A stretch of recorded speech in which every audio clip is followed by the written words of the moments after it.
Hello, everybody. Welcome to the Global Gauntlet Qualifier number 2. I'm Sooo here with Popgun, and I'm just so excited to get into this major event. But before all of the festivities, all of the intense action, Popgun, what's going on? How are you feeling? I've been reading the rules of this tournament, which is a very rare thing for me or any Splatoon-related person to do.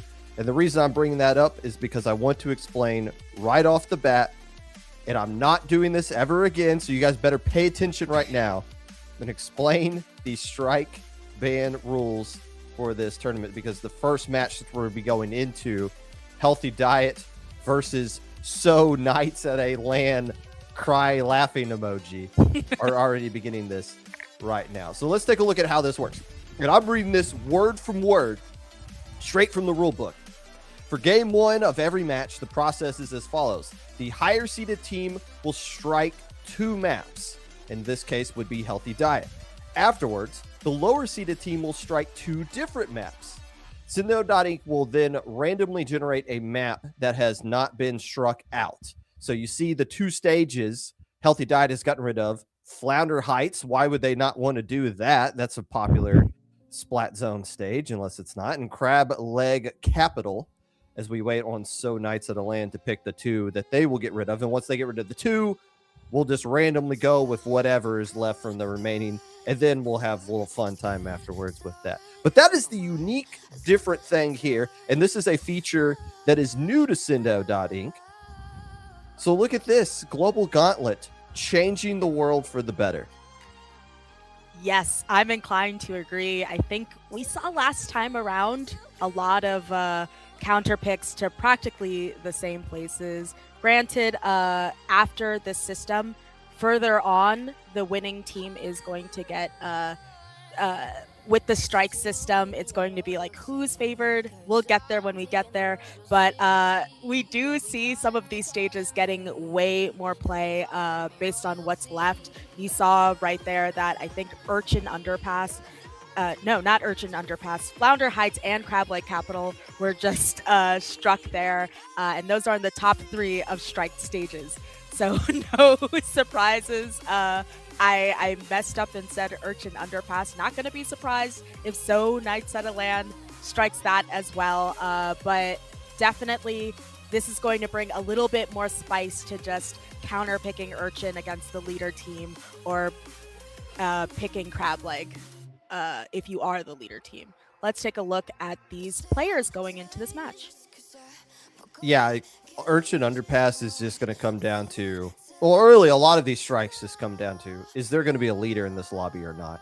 The everyone's favorite weapon in the game right now, aside from the S Blast. But if you look at Healthy Diet, yes, they have somebody who's probably capable of using leader, but they're not going to. Blopper, not just Bamboo and the Snipe Riders you've seen, but he was using the Tri-Stringer very effectively last week against FT Win. So they have a lot of anchorish weapons that they can pull out at any time. Now, you saw that they got rid right off the back of Flounder Heights. Even though Eevee's weapon pool would be pretty effective there, they probably just don't feel comfortable with that stage as a whole. Maybe more specifically what they're going to be going up against with Sooo Night Set a Land. Lol.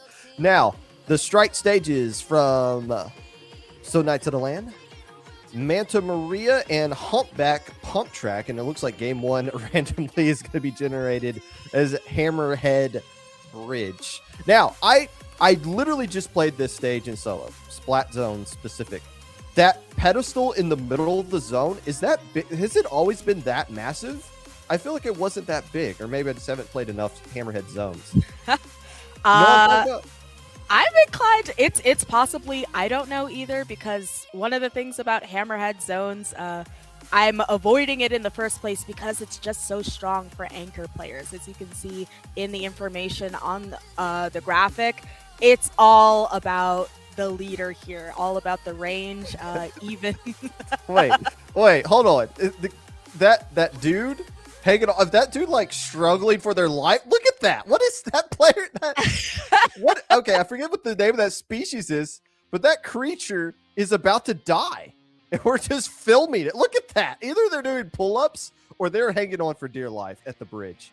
And we're just going to play a game around that catastrophe that's going on. Okay. Well, hopefully there's not a catastrophe going on into this game, because we're going to get into it so far. Taking a look at these loadouts, that's the Tri-Stringer you were bringing up prior, and of course Captain Happy going to be on the pencil for Sooo Night Set a Land. Blop were very effective with getting the fall-off shots with the Tri-Stringer last week, even though it didn't result in them getting the dub against FT Win. Going up against the S-Splosh in conjunction with the Snipe Rider as well. Now the X-Splosh is going to throw hands onto the zone with the triple splashdown. But you said this is a strong anchor weapon map. Knights of the Land says we'll just throw out 2 very different ones, but can still put a lot of turf down on the zone. Yeah, clearly the name of the game for them is having those backlines that can pass, go to the back a little bit, but also make sure that they get that paint down. And speaking of paint down, there's the splash down. Gonna get, I think that is a pick, and the zone as well, but both of these teams have just been kind of struggling there for mid. I think that Healthy Diet Food Groups probably finally has a bit of a footing in that mid as well, but I think that Active Crab gonna push them back a little bit. This is a lockout heavy stage, meaning if Healthy Diet were to find a way to start pushing up, they could take a lot of fights away from the zone and just keep adding up the points. The problem is Knights of the Land isn't going to get wiped out. They're not going to be too aggressive trying to come back in. They're going to wait for the splats to come to them and try to prevent Healthy Diet. This Stan is desperately trying to find ways to get up that ramp area. That would create a lot of issues for Sooo Nights if they were able to accomplish just that.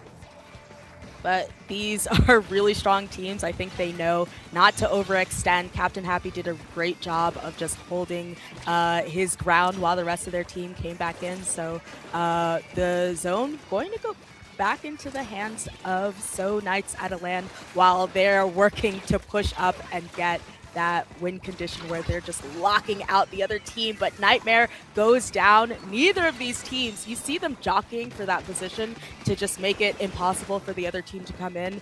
And it's just not happening. I think they know the other team is just so strong that they're just almost not going to be in that position probably.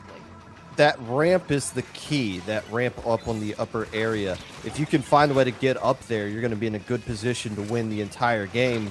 Both teams doing a good job defensively on top of that. Not to mention the Toxic Mist that Healthy Diet has as well can do a lot to slow down teams trying to push up that area right here. As you might see coming out as Noah and Fishy instantly going for it. You see the Toxic Mist deployed immediately.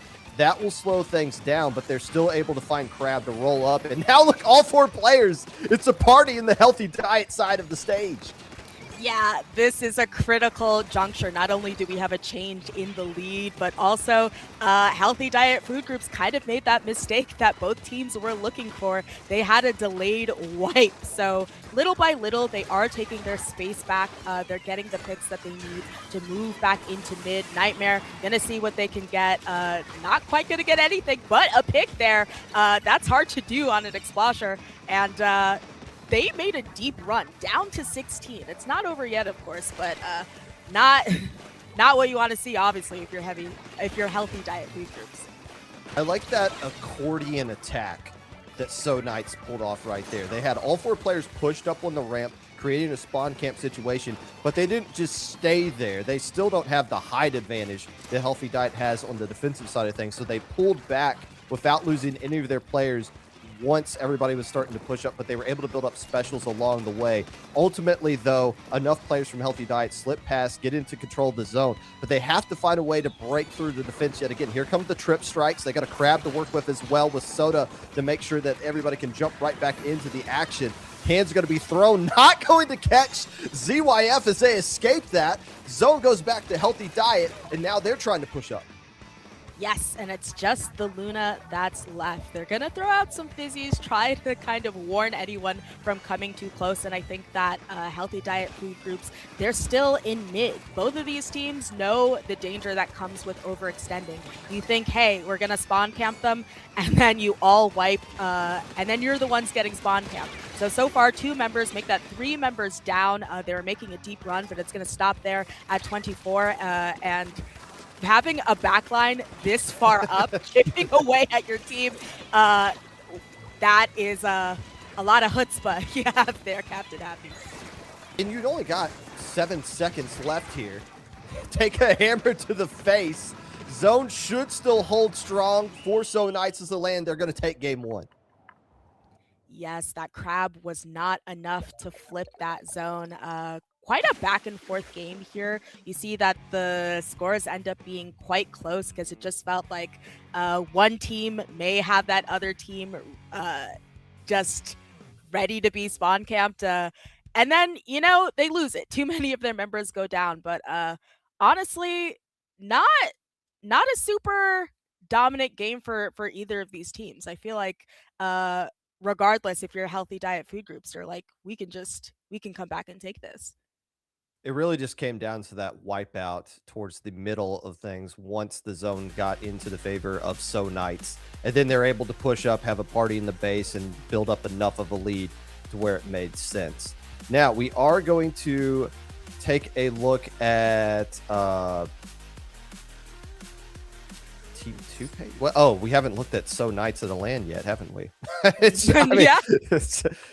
And you know what? With Noah, what else is there to say other than just they won?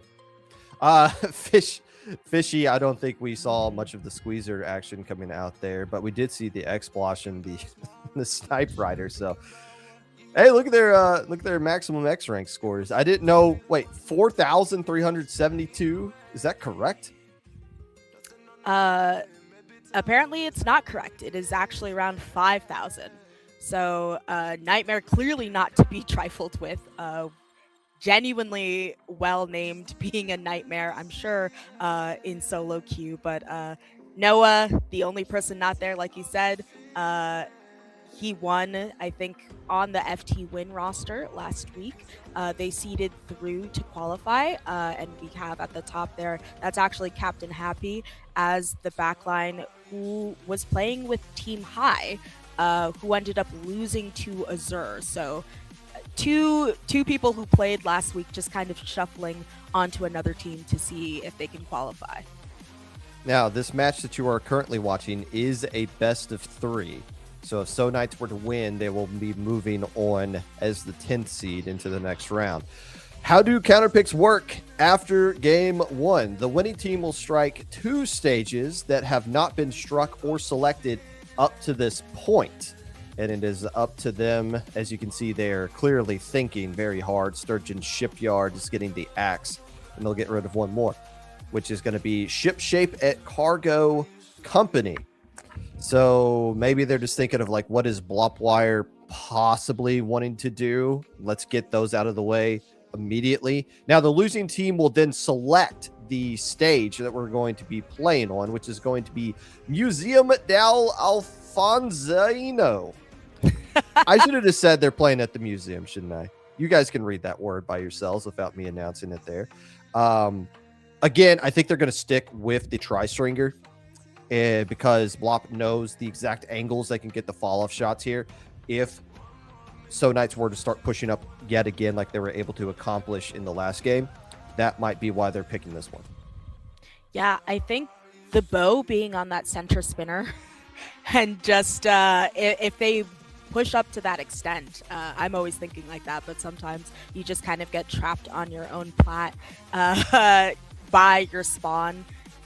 But I think that having a bow be able to control all of that space has got to be useful for them. Not to mention, Museum is just really familiar to a lot of people. I think it's like familiar territory. So if they're able to kind of take that space effectively, they're up against a charger. That may speak trouble for them, but I think they'll be able to control the space fairly well, given their backline. Decisive game 2. If Sooo Night were to win this one, they will advance. Oh gosh, that cat mask is disturbing. I haven't seen that before. Maybe that's the strategy Healthy Diet is going for. Let's give them the a scary treatment of the tri-stringer they might not be used to seeing. By the way, red dapples with the beacons coming out as well for Healthy Diet. Inkbrush rears its ugly head for Sooo Night.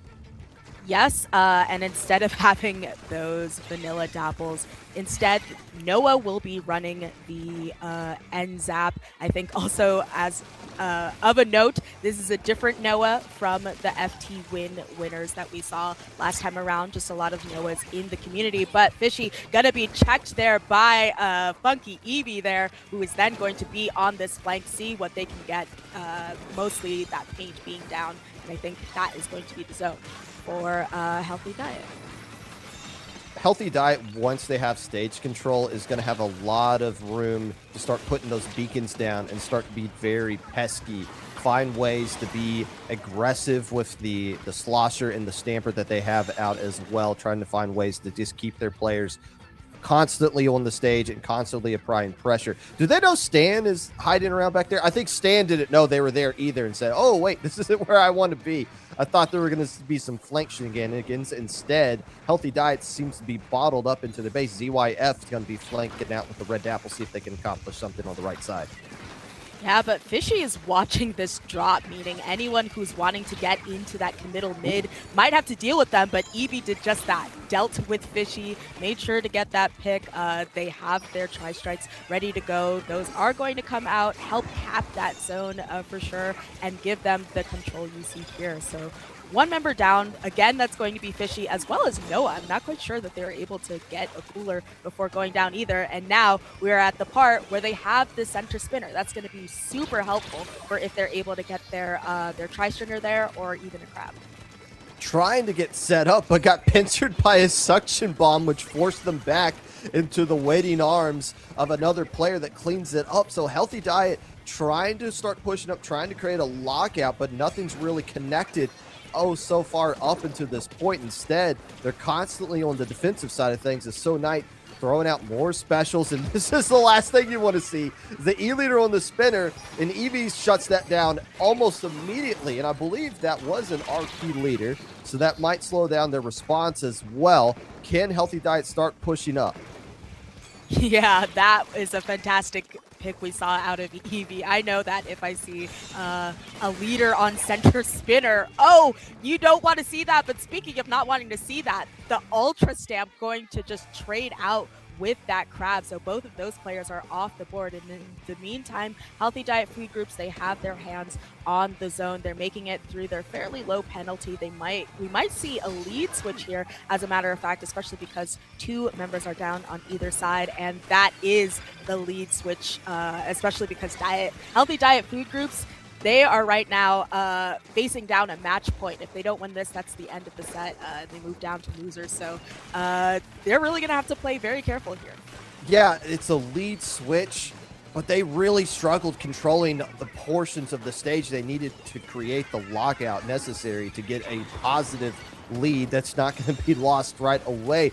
There's so many different flanks coming out here, not just from Fishy, but Nightmare as well, doing a good job of solo play in key spots to draw a lot of attention away from the zone that Healthy Diet, and draw attention away from them even able to push up here. I think this is the first time Healthy Diet's made significant presence here on the enemy plat. We'll see how long Eevee stays alive. They're just going to slowly, very patiently ride the spinner around like they're at an amusement park. All right. Listen, I appreciate the stop and the zen in the museum. Sometimes you just got to take a beat. And in the meantime, down to 18 and counting. I think that Sooo Night at Atlanta are really painting their hearts out. I think that causes Fishy to kind of overextend there, but ultimately their team does come in here in the final 35 seconds to take that zone back, and their penalty is deceptively low. So a jump out is going to happen. I think some of the members are going to just kind of restart everything. They have tri-strikes at their disposal along with a crab. So in these final 20 seconds, both are going to simultaneously be popped, Stand being bombed out a little bit, and now Healthy Diet Food Groups in these last 10 seconds are gonna have to dive to figure out the zone. They do cap it, and now 2 of their members are down. We'll see if it triggers overtime. Not gonna happen. That is the game, the set tied up for Healthy Diet Food Groups. A lot of great opportunities for Healthy Diet, but they just never were able to establish control of any part of the stage necessary for them to start creating the lockouts. And that's credit more so the Sooo Nights being very aggressive, coming off of the flanks, not getting suckered in, not getting wiped out at any point during that game to where there was just free stage control for a Healthy Diet. And being very aggressive with things like the X Splash. We saw that coming around, doing a lot of solo plays, getting a lot of splats by itself. You don't see that very often outside of Triggerfish Zone Supremacy playing in a game. So Nights, and that was the stage that Healthy Diet picked. There was no acts of God that decided game 1. This was where Healthy Diet felt like this was their best opportunity going up against the comp that the enemy team was using, and they still couldn't find ways around it. Credit the Sooo Nights. Yeah, but, you know, I think that Healthy Diet Food Groups at the end, because they did take that last game to tie up this match, going up against an Explosher and a leader on a place like Museum is kind of spooky. I think both of them can kind of stay by their spawn on that plat and just unload and make life very difficult for the opposite team. So the fact that they felt comfortable going here and they showed exactly why, you know, they are just slightly the higher seed, and I think they really showed their prowess here. Now we're getting into stage strikes. Mincemeat Metalworks gonna be strike, no doubt, because Healthy Diet Food Groups doesn't want to have to deal with that leader, and they're gonna be thinking on that second strike. Eeltail Alley, it's gonna be once again. They just don't want that smoke from Captain Happy's leader. Well, yeah, I think it was pretty obvious what they wanted to avoid with those two strikes right there. And I'm just going to go out on a limb and assume that Sooo Night is not going to pick Urchin Underpass to go out here as well. So I think that's what we're going to be rolling off with this. But it is going to be the stage selected of what everything is left. And this is Brine Water Springs, as we saw one of what is the name of those creatures? Because we're going to see them a lot in these little stage previews here. I think they're jellies. Just No? jellies? I could be wrong, but I feel like they're jellies, living their best life while all the intense action happens instead on the stage proper. And here we go. Winner takes all in this game 3. Crab coming out for Noah. Fishy going back to the 52 gal. A very popular, very likable weapon in the community right now, as the early control of the zone goes to Sooo Night. Yes, 52, I think, just being a Slayer, essentially, being able to get those picks can be so helpful. And Brine Water Springs, not a surprising pick coming out from a team with a leader. If they are set up in the proper place, they should be able to snipe someone straight off of the enemy snipe. And of course, that's going to be the tri-stringer for Healthy Diet Food Group. So right off the top, we see a bit of a scuffle in mid. Neither team really able to get a clean hold on the zone, and that's not surprising, seeing as though, once again, this double backline can just be so oppressive out of Sooo Night's at land. Opting to go with the Snipe Rider, which can just put down so much turf into the zone, as Eevee tried to bail out, but the X-Splash from Nightmare had something else to say about that. So yeah, this is going to be just the anchor players staying set up on their shot, because they can do so much damage from that little giant ramp area, as we're seeing coming out from both sides. But it's just, how can you start pushing up as you see the Snipe Rider trying to start attacking the enemy spawn as they come down the ramp, and trying to find ways to take pressure away from the zone, which is a little bit harder to do here than it was in game 1 at Hammerhead. But right now, Sooo Night's knocking on the door of getting the KO. Stan trying to flank around this left side is going to make a surprise jump, but the crab rotates in time. That's going to save zone for Sooo Night. Yeah, I think a little bit of a whiff we saw there out of Stan. Definitely when you have a Stamper, you can just shred straight through a crab, but just didn't hit that shot. And you see that now Sooo Night's at a land are in single digits. They have 2 of the members down, and that's going to be a clean wipeout. We see exactly why they counterpicked to this, because they win this game 3 in a pretty dominant fashion. And that means they're going to be moving on into the bracket. It is not over for Healthy Diet yet, a team that is hoping to find a way to qualify out of this event. They're going to have to do it all the way through the losers run here. But yeah, Sooo Night, the pick worked out for them. And again, that's a stage that's not super conventional. Now, in Splat Zone's only tournaments, what really counts as unconventional, because everything is on the menu to be selected, either by the teams or just randomly. But it's still something you don't typically see a lot in all mode tournaments. And that might be where, hey, we feel like our X-Splash gives us a little bit more of a unique advantage versus the tri-stringer that was used out there. And you saw the Snipe Rider able to find ways not just to stay camped up on their own side of the stage. Let me be aggressive with this thing, as they were doing throughout the entire match as well. The one thing I would point out, there was a moment where Eevee jumped back to their own side of the base at the end, and they immediately landed in a pool completely surrounded by the enemy team's ink. There was just nowhere for Healthy Diet to go or even to retreat to. Sooo Night was just able to be very aggressive and control the vast majority of the stage. Not really much room for them to go. Yeah, their paint was everywhere. More than once did I see a member of Healthy Diet Food Groups just get trapped in that paint, try to jump out, and there wasn't much that could be done. I think having that Exploser put down all of that paint in zone, they can just stand there. And of course, Nightmare, way more active than that, but definitely very advantageous to be able to stand so far away, check all of those members from healthy diet food groups, especially because I think a lot of them are running relatively short-ranged weapons. Get the paint down and get away with it, practically uncontested. So that means Sooo Night is going to be moving on. They're now going to play the number 2 seed team, NM, which is led by Obito, Snipes, Nick, and Cool Ace. So they got their work cut out for them there. I believe that's mostly High that finished just outside. You would know better than me, Sasu. You actually took notes for this one. So that's a strong team. They're going to be running into a team that is favored to qualify out of this event, one of the 3 teams to do so. And honestly, I don't think we're going to go to this one, but the more interesting game or match is PXG versus Sun Eater, which PXG versus anybody is usually a snooze fest, but Sun Eater had that one moment in the last NLQ finals where they took PXG to a game 5 out of nowhere.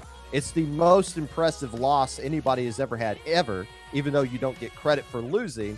That's a team that's not going to be afraid of the big giant in PXG, although it's still likely to be a 2-0 at that point. I believe we're going to be going to Eclipse versus French plus Kenshin is the match that we're going to be going to.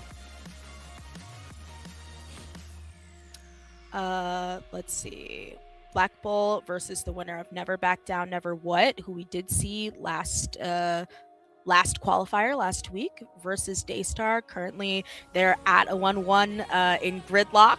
We're waiting to see who the winner is for that, and I think we'll actually be going to that set. But Sun Eater definitely been the talk of the town. They are technically only Div 1. And they did make their playoffs, but they went down 4-5 in an upset.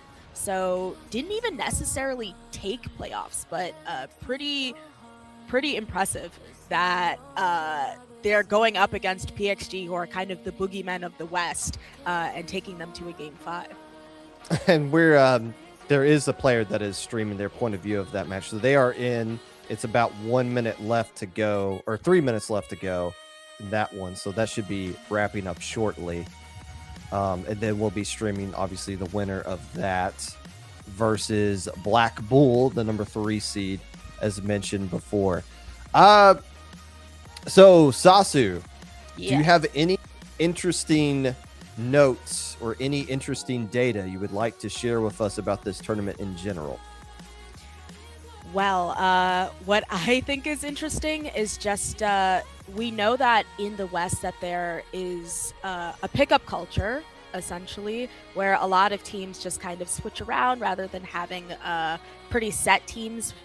And I think, like I'd mentioned before, I find it interesting that so many people played in the first qualifier and then just sort of scattered onto other teams to try and qualify again. You would think that they would try again, maybe with the same people, but I guess it didn't work the first time. So they're like, let me find these other players. High, like I'd mentioned, who lost to Azor, coming essentially in 4th, but we know only top 3 qualifies.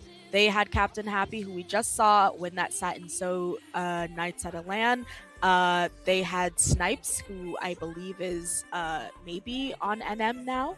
I'll double check that roster. And Nick as well joined NM. So there's just like a lot of these pickups with these quite, with love and respect, lousy names just being disbanded and created just seemingly at random. And there's also some teams that you would think would try again. Well-known teams like Hypernova, they failed to qualify last week, but they are noticeably missing this week. Now, granted, there are a lot of things going on today in terms of Splatoon, a lot of exciting things to keep your eye on. So they might be pulled away by those other things, but interesting that we're not seeing these teams try again. As we wait for Never Back Down, Never What who just won their match against Daystar to load into the lobby. We'll take a look at the opponent they're going to be going up against next on stream, which is Black Bull. Anger and Knives are the ones that stick out for me from Black Lotus. So you're going to be seeing the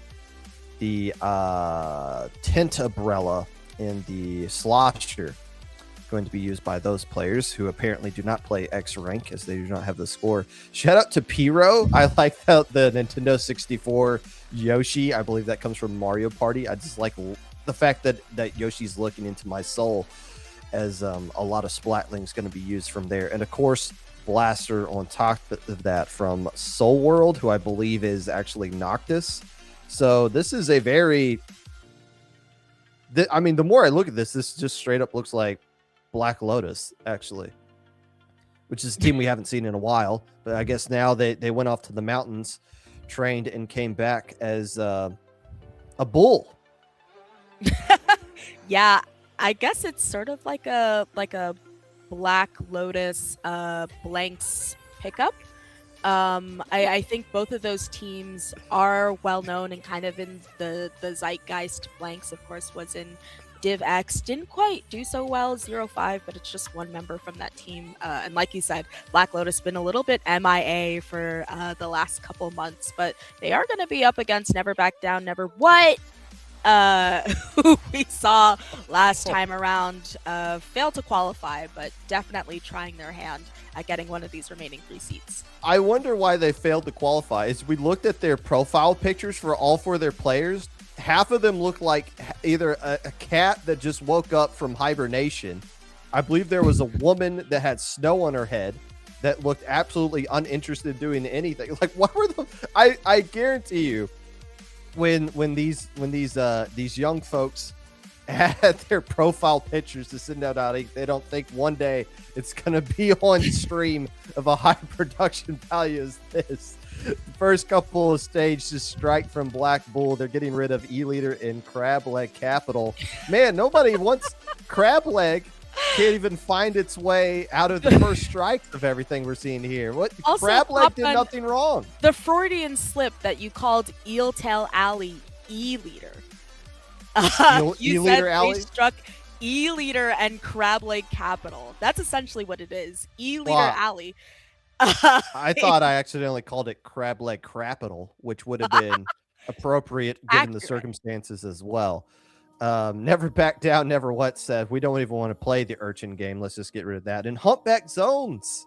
Humpback Pump Track fans everywhere, probably raging at their screens. They probably already signed off, actually. They're not going to get to see that much today, it looks like, as we're going right back to Brine Water. Yes, we will be back to Brine Water. I think much to the chagrin of Black Bull. There are a lot of backline / E-Leader favorite maps in Splatoon 3 as a whole. So you want to strike the ones that are the worst, like a Crab Leg Capital. But ultimately, when you're looking at a Brine Water Springs, maybe you're thinking kind of bad luck if the other team has a leader. Well, we're going to be going into this one, and I believe this is still a best of 3. It is. So Black Bull, who's coming off a 2-0 victory over Unknown, and Never Back Down, Never What, is coming off of a 2-1 victory over Daystar. So a little bit more of a stressful match that they had going into this one, as both teams are going to be picking their weapons. Again, I think it's safe to assume we're going to be seeing the Tent Umbrella, more specifically the Inkzuka variant coming out from Black Bull. The question is going to be, what is the counter going to be to deal with that? That's going to be used from Never Back Down. Slosher as well seemed to be a pretty consistent pick for Black Bull. Yeah, rather the Trizuka, as this is Splatoon 3. Inkzuka, it's been a while. But I think Bucket definitely going to be a strong pick. I like the Tri-Strikes, especially for somewhere like Brine Water Springs. It helps you not only to just cap that zone in a pinch, but also striking the enemy plat, the enemy snipe. Displacing anyone in their own space, I think, will also be of use. There are also choke points, sort of, if you're trying to get into mid rather than just dropping down a little bit blindly from the snipe, then striking that as well can kind of stall people from going into that midsection. So definitely a good choice as far as I'm concerned in terms of specials. By the way, if you want to keep an eye on the bracket, go ahead and type !bracket. Or actually, no, it's just the pinned message in the chat here if you're watching on Twitch. We're streaming on TikTok right now? Is that what I understand? We are not. Okay, good. I didn't care for the TikTok people to hear my voice anyways. They don't deserve that. But PXG currently up 1-0 on Sun Eater. In case you were curious how that was going, everybody else is loading into game 1 of their sets. And of course, on the bottom side, losers. Oh, Healthy Diet already 2-0'd Miku Beam. And either that was a drop or they just took their frustrations out of a loss very quickly on their opponent, and they're going to be moving on down below. As the stage has already been selected, now everybody's just going to be picking the weapons, and we're off to the races here in round 2. Yeah, Healthy Diet Food Group, they went down 2-1, but they're nothing to sneeze at necessarily. I think they just squeaked in to the playoffs of the NA League as well. So they've got the goods. I don't know if they necessarily have the goods that they need to make the top 3. I wouldn't completely count them out, but certainly strong if you're not super prepared to come up against them. I think there's only so few people that can just kind of pack them up and dismiss them in this tourney, but they're gonna have to make the losers run really of their lives here.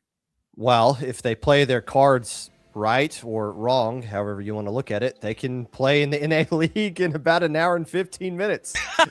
they want to go that route on the losers side here, but they're going to have to wait a little bit for an opponent to come their way, where there is a slight delay because a player is currently using the facilities, which is just nice to see. But we'll be moving on to game 1. As you saw, it was selected randomly as Brine Springs in game 1, and we'll move on to the counter picks as we move on throughout this match. I don't know. I mean, that's what else is there to say, Sasu? I mean, I'm just happy to be here, to be honest with you. Make sure you go to the bathroom before you get into a tourney. Using the toilet is key for surviving as a human, and I would highly encourage people to do so when necessary. Yeah. Yes. I wouldn't push back against that. Because you don't want to have to be in the chat letting everybody know your business simply because it was poorly timed. So we will be waiting on that, and also you don't want everyone on stream to be blowing up your business as well. See, now we have to talk about it because we didn't have to. We didn't have to talk about it, but we've run out of things to talk about. So this is where we're at. More importantly, don't play solo queue in between your matches. Just get into the lobby. You're not grinding it. Oh, I got to play the game nonstop. I got to make sure I'm at top of my game 24/7. No, you don't. Relax. Go get some water. Use the bathroom. Get some popcorn. Get ready for the next match. And things can just be schmoving along. Is disallowing yourself from getting into a match that may cause you to tilt. So I would highly suggest against it, but once again, we will be heading back into Brine Springs, selected randomly due to our new strike system, where both teams strike stages that they don't want to go to, and one is randomly selected, at least for the first game. So we'll see how that plays out according to what each team will be running. But yeah, exciting stuff, especially because we saw Brine and how it played last time. It was pretty dominant. I think it can be so easy to just lock out a team. You would think with the drop on the left, there's a lot of ways to get into mid, that it wouldn't be so easy, but I don't know, if you have the right weapon composition, you can just be completely dominant here. And keep in mind, the last time we saw Brine Water, it was actually selected by the team that wanted to go there. This time around, being game one, it's just randomly selected off of all the stages that are remaining after the both strikes. So this isn't necessarily a stage both teams wanted to go to or one team wanted to go to over the other. But everyone is back. We're ready to go. There is the tent that we were expecting. And there is the E-leader coming from Wee Cat, who is going to have some big bubblers and some Kraken. So a lot of protection specials that are going to be put out there trying to keep their, I was going to say damsel safe, but actually the damsel is the blaster pans, apparently, damselette. Yeah, we have blasters on both sides, though of course one going to be the custom blaster with the splashdown, while I think the other one is running the bubble.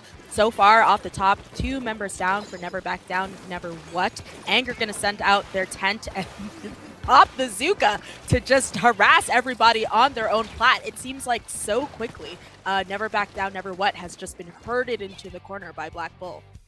They're being herded, but they're not being splatted. I mean, there was a lot of pressure put out there, but all it's going to be able to do is create an opportunity for Never Back Down to build up the specials they need to get into the zone. Slim Shady going all the way up top with that Kraken, forcing some players' attention once again away from the zone. So a lot of great pressure put out from Black Bull, but no splats to take away from it. I think just a little bit of bad RNG with the Trizuka strikes being put out there, and that's enough for the Slim Shady crew to get control of the zone. I think that's a really great point that they didn't get their splats, because that allowed Never Back Down, Never What to really easily get back in mid because they all had their specials. We see that bubble has been deployed, quickly gonna break though, and I think we have a sticky situation in that bottom right. And once again, with 2 members down, the leader has a wave breaker ready, but with this bubble and with that tent, I was going to say this may be the time for them to position themselves again, but once again, we're seeing that they're not getting the splats. They're allowing Never Back Down, Never What to get their specials and just try and take this zone back. Will they get the zone back here, though? That Kraken just kind of went in as like, oh, this is going to be the thing that gets everything done. But nobody was able to follow up with that Kraken, so it goes in by itself. Hey, we can't get the splat on you. We're just going to eliminate everything else. Zone stays into control of Black Bull. They don't get the splats they need off of the lockouts they were creating, but they were able to do just enough to discombobulate Never Back Down into a situation to where they can close it out and take game 1. Yeah, you know, Popgun, they didn't get the splats, but it seems like they didn't need them. Ultimately, just having them away from the zone, the time is ticking. The counter is going down while they're trying to figure out how to get out of that situation. And that served them in the end. Black Bull, it was pretty dominant. I think Never Back Down, Never What was just kind of trying to keep their head above water that entire time. You can tell at the very least, despite the fact that they had a leader, if they had the choice, maybe this wouldn't be where they picked, clearly.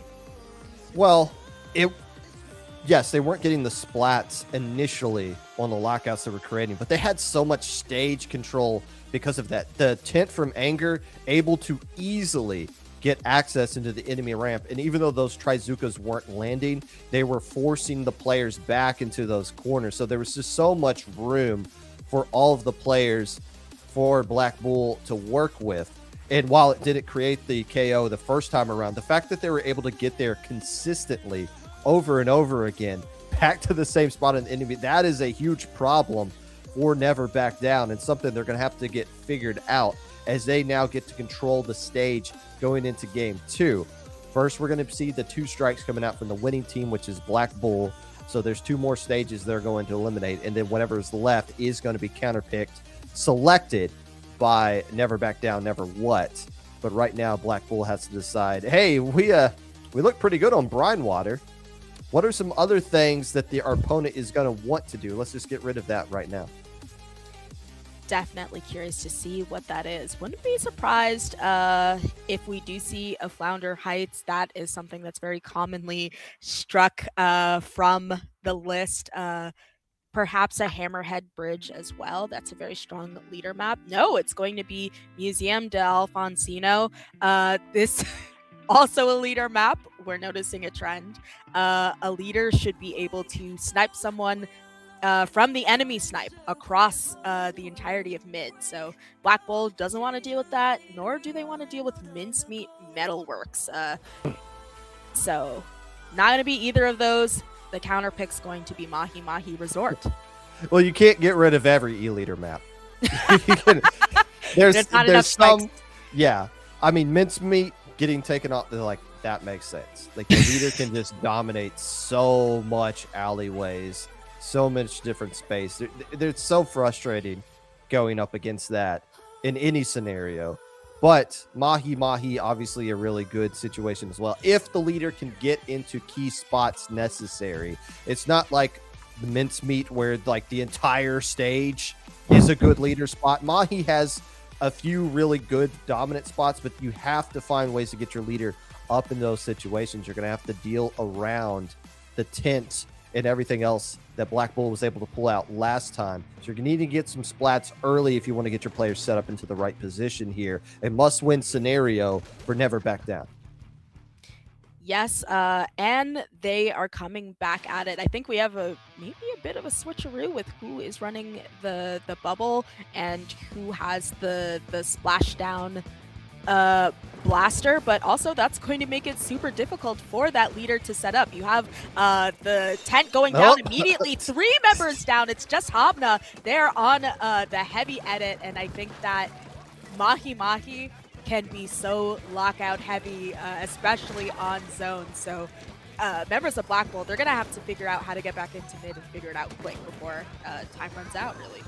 Never Back Down doesn't have the mini Splatling either, but they do still keep the big bubbler in form of the junior. But the zone is going to drop with Never Back Down in control of things. And here comes the Kraken coming out as 2 players instantly get eliminated. Not sure what got them, but there's a nice other pick from the E-leader as well. So this is going to be last-ditch effort right away for Black Bull if they want to stay in game 2. I think we can guess what got that, because holy, that leader is just making quick work of the enemy team. Now we have this bubble that is there for the rest of the teammates for Black Bull to come in. They get 2 picks and they get the zone to boot. So finally that's going to stop that monster push down to 11, and it also puts quite a healthy penalty in 68 as well. So we have an off angle taken by Never Back Down. Never what? Slim Shady going to pop that Kraken as well and try and get that tent. Not going to happen. They get denied. And all the while, a pretty strong run so far from Black Bull. We do see the ink vac coming out from Black Bull, but there's not a lot of specials that it can take care of here as the E-leader is able to get 2. The problem is the E-leader is the last player live, and they're going to have to jump out away from that blaster here as the situation is now immediately dire for Never Back Down. Proto's trying to drop down, but that's just the junior they have to work with, creating the big bubbler to allow their teammates to jump right back in as we're going to be having a bar fight onto the zone. 2 players instantly going down. Never Back Down is going to have to back down for now. It's just the Gal trying to make something happen. It's not going to be enough on their own. Black Bull rages, storms back after a huge lead goes into Never Back Down. Never once favor. Black Bull still closes out the match 2-0. They're moving on. Like a bull in a china shop. As soon as they got that zone, they never let it go. Wow. I think they were looking like they were kind of dead to rights. Watching the leader just pick them off one by one. None of them could even approach zone. It was kind of looking like it was it. So the fact that really clutch, they stop the bleeding at 11 and hold on to it, mitigate the leader enough that they're able to just reverse sweep kind of within the set. What a turnaround. Crazy stuff. Congratulations to Black Bull. You're the first team to pull off a reverse sweep without your opponent ever winning a game. But it came close. Hey, I get what you're going at, though. I get what you're going at. It was they had to run it back in that game, too, because Never Back Down was gelling. They were getting the splats early. They got a triple right away and just kept following it off with more and more splats.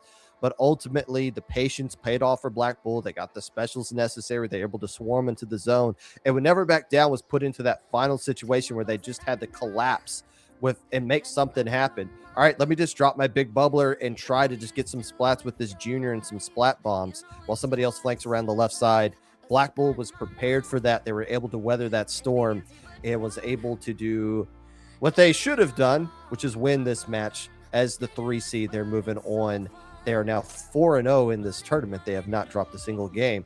Who they're going to be playing against is still up in the air because Sooo Night at LAN is currently tied 1-1 with NM, who's the number 2 seed.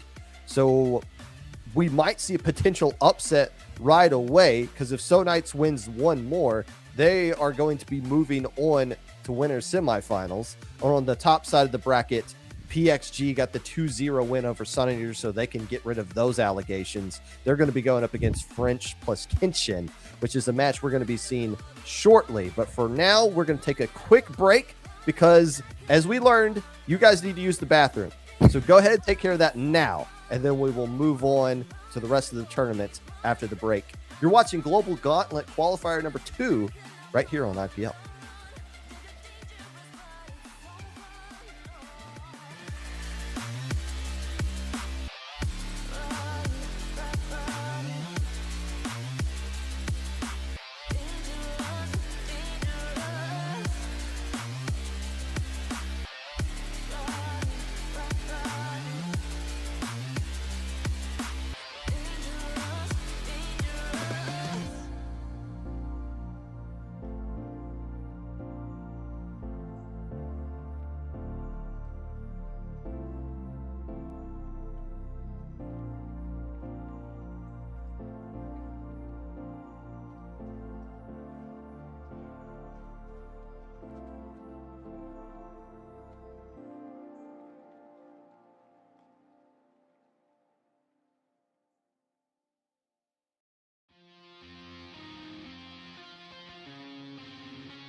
Where am I going now? Just falling over dreams. Now I'm just so far gone, this isn't what it seems. Taking me so damn long, it's fading from belief. I need to slow this down, it's burning from beneath. Come break this line, the thorns in my eyes. Holding on for what is worth my life. I don't know inside, I'm making up the mind. Find my way to giants in the sky. Tonight it comes to life.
Hello, friends, and welcome back to Global Gauntlet Season 1 Qualifier 2 right here in April. Where I'm Popcorn, joined by Satsu, and we are going to be getting into our first qualifier match. Keep in mind, this is a double elimination bracket, but you don't have to win the entire tournament to qualify out of this one into the Global Gauntlet Finals. That's going to be taking place later. So PXG, even though this is winners semifinals, if they were to win this match, and that's a big if, because you don't know, you never know what you're going to get out of PXG as you look at their roster there. If they were to win this match, they'll be done for the day. Do we need to give an introduction to these players? I mean, I honestly don't know who the fifth player is they have on their roster, but Gray, Goss, Noah, and Solja, aka Jordan. And the question is just going to be, can French plus Kenshin, can they find a way to do what I don't think anybody has done this entire year, which is take a match away from VXG? I don't think that's been done in 2026. Well, I think harder yet, because that fourth, the Japanese one, it reads Maruo, but I think they go by Mino. So this is a player, a Japanese player, I think, who has been playing with a lot of like Western sort of teams. So it's funny because it's Global Gauntlet. Ultimately, they're not going to be playing at the actual Global Gauntlet Finals, but they are helping out, replacing Solja or Jordan this time around. So you're thinking, well, I want to do this so I get the opportunity to play Japanese players, but luckily for French plus Kenshin, they're going to get the opportunity right now. The one Crab Leg Capital fan in chat was probably excited to see that it survived the strikes from PXG, but as soon as French plus Kenshin got the opportunity to send that one to the Shadow Realm, they did. Okay, no, if nobody wants to play there, well, I guess I was about to say, if nobody wants to play there, can we just gentlemen agree not to strike it? But it could still show up randomly in game one, as you're going to see. This is Hagglefish that is being selected by the deities for game one of this best of 5 match, as we see the players load out there. Bamboo coming out from him. And that is okay, everybody's using a name that makes absolutely no sense. So who's actually who? Okay, so PXG is the orange team, if you couldn't tell from their names. So him is not on PXG. Fair enough. Golly. Well, he's him. I guess that means none of the players on PXG are him. is what I'm getting. But right off the start of both of these teams, I'm sure they're happy to see Hagglefish of all things. What a blessing from the Splatoon gods, if anything. Because this is really a stage that is classic, that everyone knows how to play from low level to the tippiest top. So off the top, you have someone dying in zone. Yeah, both of these teams just kind of really trying to get that mid. French plus Kenshin pulling off the early lead, but a delayed wipeout is going to put it into that Meow. Is that Gray? No, that can't be Gray, because who would be on the Gray's blaster? on blaster? So that's Goss. Of course, Goss would be Meow. That makes so much sense here, as 2 more players feed right into the PXG machine, as eventually they are going to get lead. The E-leader on Noah. I think there's no just debate on who would be running E-leader for PXG right here, as they get the lead. Strikes are going to push players back, but still shoot through the smoke. You're going to hit something. Uni gets eliminated immediately. Yes, I think you have PXG with a pretty strong hold on the zone so far. They're being pushed back a little bit.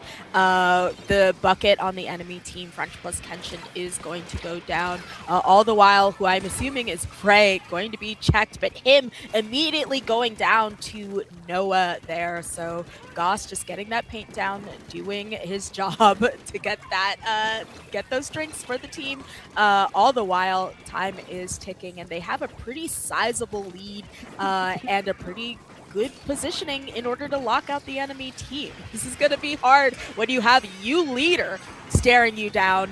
How to get back into mid. Of course, they're going to try and neutralize those with the tri-strikes, but not quite going to be enough. Staring you down and on your side of the stage, jumping up and down for full charge, just be like, let me hit somebody. Let me hit somebody. Somebody getting my shot. I want to get a splat.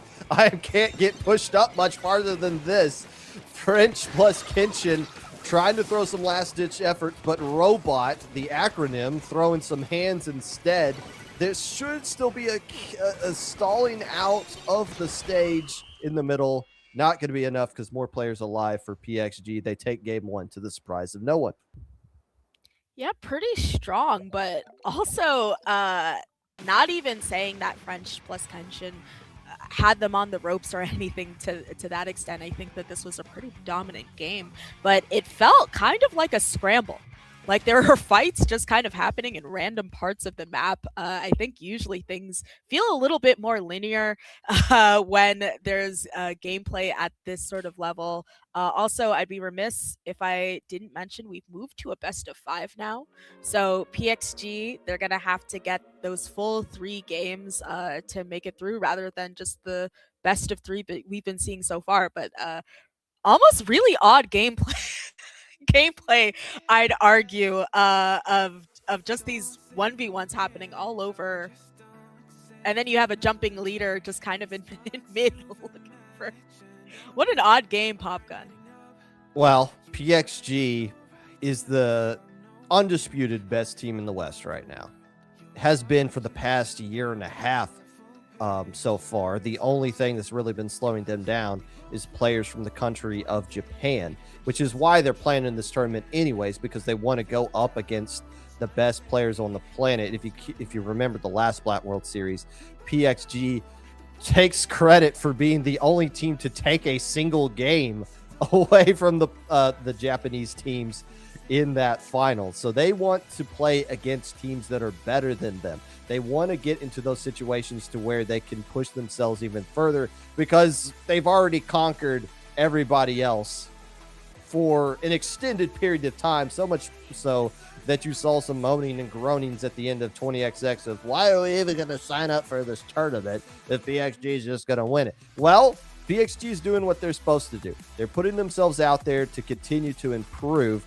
They just got to, well, if they were to 3-0 this, and that's an if, you never know what could happen in these matches. If they were to 3-0 this, they would be done technically one part of this tournament in an hour and about 20 minutes, which would be probably a record of any kind of tournament of this stature.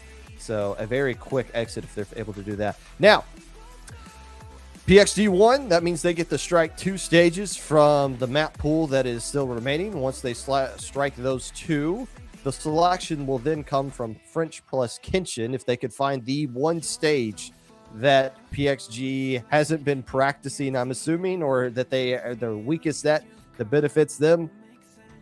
I don't know. They'll have the option they'll get a couple of opportunities, I'm assuming, to find just that. You know, very unlikely, but a little bit of possibility here. I think sometimes it just depends on where you are. If we pick something like, let's say, a Wahoo, right? If you get a really lucky wipe, that's a lot of time you have on the zone. So PXG doesn't have many weaknesses, but you can kind of try to play on something like that to see if the gimmick will help you lock out the enemy team. It's going to be Umami Ruins and Undertow Spillway that are banned by PXG. And I'm going to be honest, I can't imagine why. Perhaps I'm sort of missing something. Maybe they just don't care where they're banned. I got you. You. You see, they're both U stages. They start with U. Oh, U leader. Well, I think it's more so like they forgot. Like, oh, we have to ban 2 stages. Oh, it's our turn. Like everything's waiting on that. Oh, okay. Well, these 2 are right next to each other. Just click those immediately. We don't really care. So let's just get those out of the way. Hey, Mahi Mahi Resort.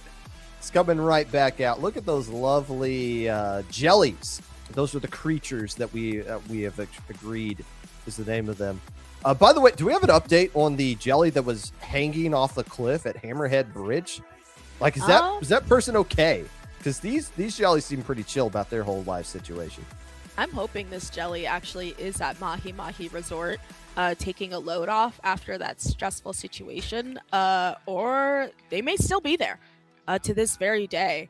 But it's honestly been interesting how many people have selected Mahi Mahi Resort. I think in competitive Splatoon, this is a very popular stage.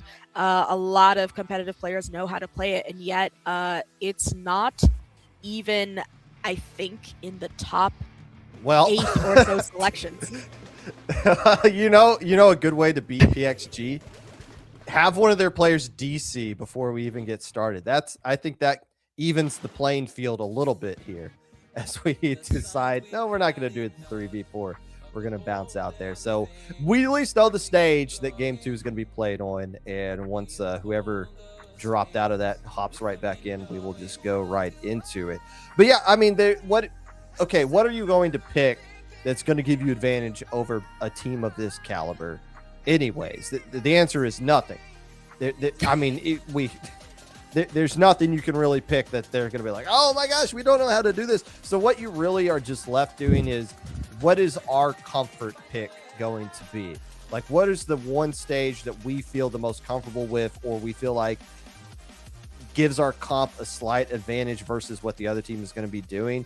But I mean, there's no real advantage you can get from this. It's just more so, where are we going to feel a little bit more at ease for the time being, going up against one of the greatest teams to ever exist in the West here. Still trying to rock with that bamboo, though. Yeah, clearly that's what makes him comfortable.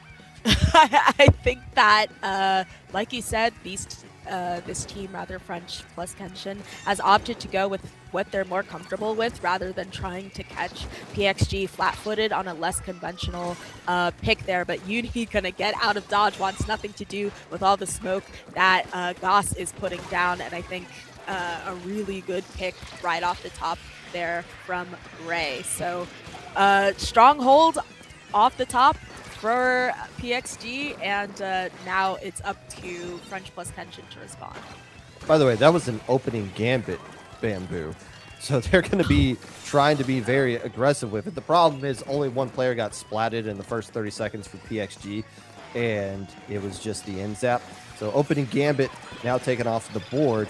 But those killer whales were able to find a way to get some splats, and were able to at least soak up some attention right there as him weathers the storm of a player charging right at them and now trying to attack the zone from behind, as we see French plus Kenshin able to wrestle and control the zone back into their favor. The question is, with not a lot of players left on the board, how much longer are they going to hold on to this thing?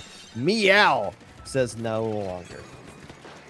Golly, just when they finally kind of had their hands on the zone and some of their space, immediately PXG just snatches it back. And even worse, you have a blaster underneath your drop, gonna jump out, maybe reposition themselves to do maximum damage. And all the while, those penalty points are just ticking down casually. The tri-strikes come out, neutralize the zone, but very quickly it's painted over by the zap. And once again, we're making a go at our points, and one by one, we have Gray at the left, just trying to pick off those people, anyone who dares dive the zone. Having a lot of difficulty finding Gray, is Gray's just like ducking and diving past players, and they're still not able to really try to look. Gray's is staying there. I'm just gonna stay right here. I'm arguably the greatest player in the West right now. Ultimately does get taken care of in the zone, but still a lot of pressure and a lot of presence being left on the stage as we see some more pushing up starting to happen right there. Jordan ultimately getting eliminated, but the zone is back into the favor of PXG yet again, and they got a lot of specialists to work with as well to get set up. I'm trying to think how French plus Kenshin can get in here. They got the zone, they got the strikes, and they got the killer whale ready to go. The question is, can they get a splat on top of it? And the answer is no, because they just lost their soda.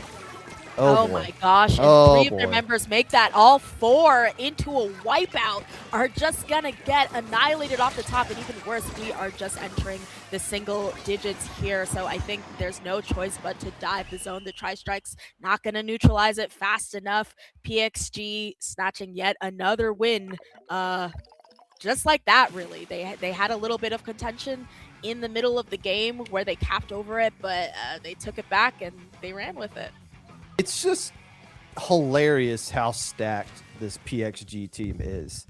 You got Gray, who used to be doing things like InZap back in the day, now switching over to the Blaster, but could easily solo an enemy team if the moment arrives. In conjunction, Jordan can do the same exact thing with the Slosher. When you got a team where Goss is the player where it's like, okay, somebody has to do InZap, so you have to do it for us so that The pack Noah can mule, be so on to the speak. E leader. Like that's just not fair going up against a team like this. Yes, there's only so many things you can do against this team, but when the skill level's just that high, sometimes they're just better than you. I mean, there's no other way to explain it other than they're just better than you. And I think everybody's been dealing with that frustration. PXG now is, oh, we got to ban 2 more. All right, what's how you want to bet? Ship Shape and Wahoo. Yeah, let's just get these out of the way for sure. Those are the stages they definitely didn't want to go to. Yeah, I mean, in all fairness, I don't think it's crazy to think that they genuinely did not want to go to Wahoo World. I think I don't want to deal with that either, swimming into mid off the top of the game. But Why not? Why not? It's a lovely day. Why do we want to go to an amusement park? Maybe they're just all business, or like we don't want to mess around here. PXG, maybe they hate fun. They're like, That's Wahoo World. it's possible. They are playing Splatoon on a Saturday, so they. Fair. Lots of people are playing Splatoon on this particular Saturday. So, not a fan of Wahoo World, though I am noticing that a lot of these are in the back half of the alphabet. Urchin Underpass, Umami Ruins, Undertow Spillway, Wahoo World. Maybe it's a coincidence. Maybe they're just haphazardly picking. But French plus Kenshin, it is their pick after the strikes from PXG. And, I have to suppose they're not going to want to go to a Flounder Heights or any of these other maligned sort of places. So at the end of the day, where do you feel comfortable that you think it's worth it to go? Mako Mart. Well, I'm just thinking like, look, you're going to do Bamboo versus E-Leader. So you're not going to pick any. It was Urchin was the first thing PXG got rid of, so that's not even an option. Rightfully so. That one actually makes sense. But yeah, I'm just thinking of like, where can you go where things are a little bit more compact, and Mako Mart seems to be. But I mean, you're still going up against a Slosher, so it's and a Blaster. And a Blaster. So it's like, okay, let's find the thing to neutralize the E-Leader. Well, everything else is going to be strengthened in that kind of a context there. So yeah, I would just go out on a limb and say Mako Mart is where you can go. Now, can they go? Hagglefish is still on there. Are they still, even though they didn't win it, are they still allowed to pick it? Not that I think they would want to run it back. But they are Art Academy. That kind of makes a little bit of a sense too. Interesting. Now, Inkblot Art Academy, of course, has this really huge center stack. I think that can make it a little bit, at least it makes your own plat a little bit safer from something like a leader. But you are also running the risk that you leader, Noah, is able to take that center stack and then just has an easy sightline on what is essentially your home base. So a lot of gamble going on here, but you have no choice. You've got to pick something, and the pick in question is going to be Inkblot Art Academy. French vanilla is my favorite flavor of ice cream, and the French team is using nothing but vanilla weapons right now, hoping that is going to work out for them here as they get the opening lead pushing the players of PXG back a little bit here onto their own Splat. And now it's going to be an invasion. Look at the Bamboo opting to go up here, but now it's that's not where you're supposed to be, E-Leader. That's a little bit too far. But you saw the attention being drawn away. The Bamboo coming off of the Plat to go back to try to deal with that attention there. They didn't even know what the plan was, but they didn't want to get Noah set up on the enemy side of the stage. Still, control the zone in the favor of French plus Kenshin.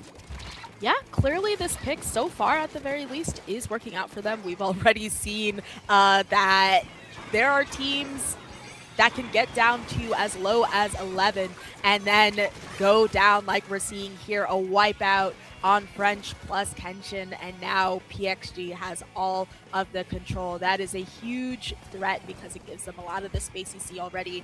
I think Gray being underneath the drop and getting Uni, the slosher, down as well. And we are in a state of damage control for French plus Kenshin. They had a really good hold, but given that this is the first pass at the zone and there is no penalty, already you see PXG kind of running away with it. This should be French plus Kenshin being able to control the zone, right?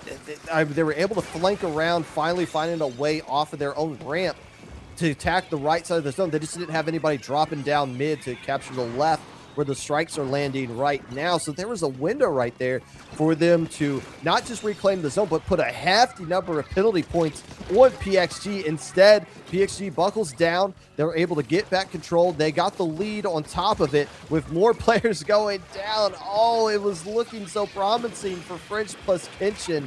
And then PXG flipped the switch. And now they are going to be not moving on. French plus Kenshin hangs on. Yes, that was clutch. I think I just saw him there, but he's him, proving it there by capping over that zone ultimately. So they're going to be working on those penalty points. In the meantime, we have a 1v1 and it ends out in a trade there. And the splashdown, I think, not quite going to find anybody, but it doesn't really have to. So Nepia going down in that wave of ink, and finally PXG making it back into the zone. So I think French plus Kenshin, they have to be extremely careful not to stagger here to kind of stay, everybody stay up, get the picks that they need. They have almost three people trying to just fight that one person, and it works out for them. They get the zone back, and they're on their way out of their penalty points. Uni trying to push up there, trying to slowly make their way towards the E-Leader. The problem is the longer you wait trying to dodge those shots, eventually the blaster and the slosher is going to collapse on top of you. But the penalty points are gone now. Is it going to be enough for them to get into control of the zone as Goss gets eliminated for PXG? Points ticking away. Here comes some splashdowns and some ink strikes at the same time, collapsing onto the zone. But a DC! Man, we're going to have to play this one out. This is going to count a 3v4. Now PXG is going to face the toughest test they've had all tournament long. Can they hold on to this lead? This is surprisingly dramatic all of a sudden. 50 seconds left to go. Lead for PXG, 3v4. If they could still find a way to win this one still. Yeah, but they're really going to have to dig deep, seeing as though they were kind of already on the back foot a little bit for the remainder of this game. But you see a double here. I think everyone thinking they can just rush this meter, but no, this is PXG we're talking about. You have to be a little bit more careful than that. And the last person going down, Nepia, going to get a pick, going to get a double, as a matter of fact. And now I think Noah, that is going to be it. They had their card. They punched it. That is the first win for French plus Kenshin in a dramatic fashion. I could say due to a DC, but yes, I don't. Well, it was due to a DC. You could say that because we saw it. I mean, look, if you want to give them credit for staying in it long enough for something like that to happen, to where they didn't have to do much after the DC to get the lead back, I'll give you credit for that. But I mean, here's the thing. Listen, because I'm not here to coddle any team that didn't do so well. But those scores were pretty close, and I think that they were doing a pretty strong job on their own. Probably stronger than we expected at the very least, up against PXG for a lot of that. And I don't quite remember the state of the game when the exact DC happened. But I think the fact that, what were they, in low double digits, in single digits? Both French teams Plus were. mention? And I think this is the point that you're trying to make. The game result was in doubt at the time of the DC. Like, you couldn't say that, like, oh, PXG was absolutely going to win. I mean, they were likely to, but we didn't get the fair finish to that game because of the DC. Now, here's the question. Because we did have a player DC going into the lobby. So there's obviously some connection issue going on for PXG. Is that going to be a thing that gets dragged out over the course of this match? Which would be extremely unfortunate for everybody because nobody wants to see that, including French plus Kenshin. Like, nobody wants to win that way. But still, is there going to be some sort of connection issue that lingers on here and it's something that plagues the rest of this match? The worst way to add some drama to this match here. But technically a win from French plus Kenshin, which means that they will now strike 2 stages of their own, and it's going to be PXG that will get the pick of what is left. Eventually, we're just going to strike everything off. There's a lot of strikes going to be going on if this were to continue on here. But the main question is, the player that DC'd, was it the Blaster? Was it Gray? I didn't see the exact player. It was the I don't Inzep, think so. it was I think Goss. it was Goss. So we'll see if Goss is able to get back in. Now, they do have 5 players on their roster. Who knows if that 5th player is around. But the 2 stages being striked by French plus Kenshin, they're getting rid of Mincemeat Leaderworks, and Museum Dal Al Leader as well. So what is remaining here? Eel Tail is still an option. Museum Dal Oh Leader. boy. And Oh golly. how about just for the fun, we go to the hub? I mean, that's what. Let's ask chat. Chat, do you guys want to go to the hub or not? Just for funsies. I wonder what PXG is going to pick because not to assume, but I'm thinking that they probably didn't think they'd be in this position where they'd have to pick where they want to go. Now, there are a lot of leader maps still in play. E-Leader Alley, of course. Even Bluefin is a leader map as well. We can take it back to Brinewater Springs. There's just a wealth of places, but maybe they just take it to Hagglefish. Wait, no, have they done Hagglefish already? Yeah, Yes. so Hagglefish, Mahi, and Art Academy are off the board. And as I was looking over the stages remaining, it was just popping in my head.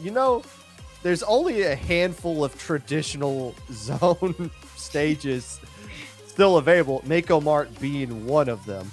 Otherwise, we were going to end up somewhere like at the airport or the hub or something, or Bluefin, as you blasphemously just said, as an option here. But we're going to have to put it out there. It's always in our lands, as much as I'd love to not acknowledge its existence. But like you said, we're getting into it. Not many changes, and I think fitting the theme, they're still sticking with the vanilla French ice cream. And I don't dislike this if I'm the Bamboo. Again, I was kind of hinting this might be something that French plus Kenshin would be interested in picking anyways. The problem is they still have to deal with the Blaster and the Slosher, which excel really well here. PXG, it turns out when they have all 4 players ready to go, they're actually pretty good here as they get opening Wipeout, but still some trade starting to happen here on the back end as strikes get thrown onto the zone.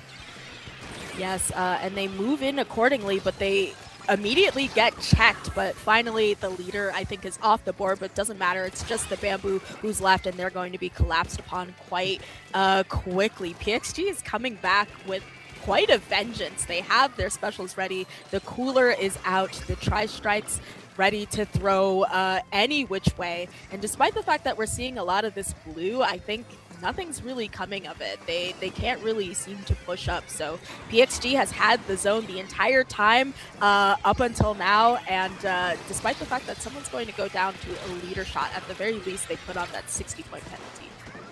The good news for French, they got control of the zone. The bad news is there's nowhere for them to go afterwards because there is yellow all over the stage and there's no room for them to maneuver even though they get control of the zone. So PXG, what was that? That doesn't even seem fair. But somehow curved the shot through Wilbur, able to land the blast, and PXG's right back into control of the zone. As we see Gray starting to push up, and oh, that is a eliminated. Oh no, the Gal lives to tell the tale. That seemed to be a surefire splat that they were staring down. Now, French plus Kenshin needs to build up specials. They were able to throw the strikes on the backside of the zone while attack the front at the same time. They're trying to do that same exact thing right now. It at least stalls out the zone, and they get the splat on Jordan. They're not going to get much else on top of it other than Gray getting eliminated as well. So they will get control of the zone. The question is, can they start pushing up right now? You see the Bamboo trying to do exactly just that. Yeah, keeping it definitely going to be difficult. And we see what feels like the same old X-Rank game of a Bamboo being up against a leader, and the leader coming up on top as you'd expect. So PXG in the meantime, they've taken the zone back. You have Gray stationed under that drop. I think maybe Uni sniffing that out and trying to get out of dodge. Not going to happen, but Gray gets traded out by that Bamboo, and I think that a lot of the AoE, the sloshing, is happening on that right stat. So no one quite safe to stand there. The slosher goes down, a pick happening from the leader, and all the while they've made it through that hefty penalty and they're into the single digits. So they just have to hold on to this, and especially with this leader and 2 members down for French plus Kenshin, I think that's going to be it. PXG closing this out, probably as they expected to do a little bit earlier, had a little bit of trouble, but they have officially qualified for the Global Gauntlet final. The gentleman's sweep, as they like to call it, the DC unassisted sweep, as they're able to close things out here. And in their tournament run, 1 hour and 35 minutes is what it took for them to qualify for this event. Now, I guess the other team that has been waiting for the opposite match that you're going to be seeing coming up shortly is just could have done the same exact thing. They just had to wait for this set to get underway as well. But PXG, yet again, they qualify to the surprise of no one, but all eyes are going to be on them going into the finals of Global Gauntlet, because the storyline is going to be they are the best chance at doing some damage against the Japanese teams. Can they find a way to get it done once that time comes around? We shall see. We're heading into the next game we have waiting to find out who our next qualifier is going to be for the finals. Once again, it's going to be Black Bull, who we got to see on stream doing a really strong job. This is kind of the Black Lotus, Blank Z, rather Blanks, my apologies, Hamna, who is Pyro, I think, here. Well known for being a Splatling user, so we're going to be seeing that heavy edit, chances are, depending on where it is we are. And they're going up against Sooo Night at LAN, who we also were able to see. Nightmare, of course, a Nightmare on that Explosher, and Captain Happy at the top, rounding out the second backline for the team.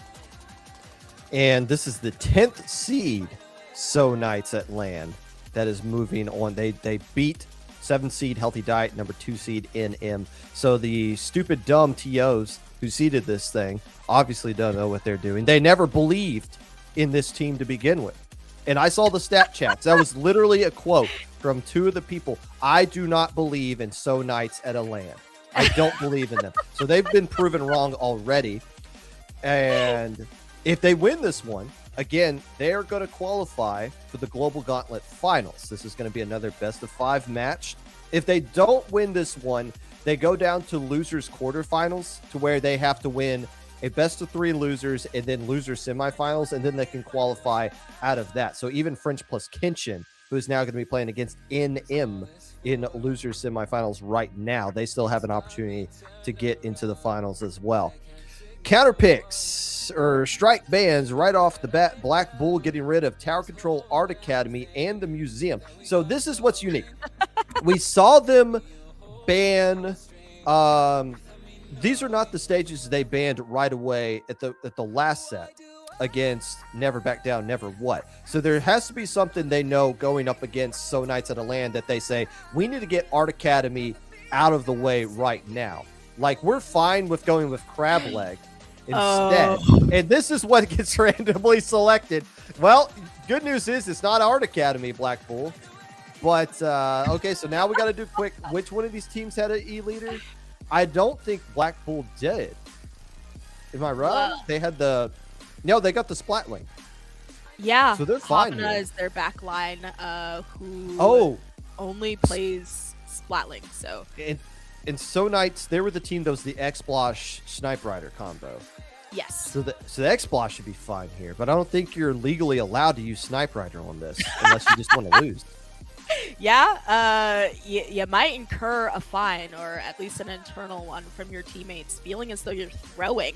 But Urchin Underpass is by far the most striked stage out of all of the stages. People strike it immediately. They don't want to deal with it. It forces a lot of backlines off of their weapon because chargers, ranged weapons that aren't maybe Explosher do very poorly here.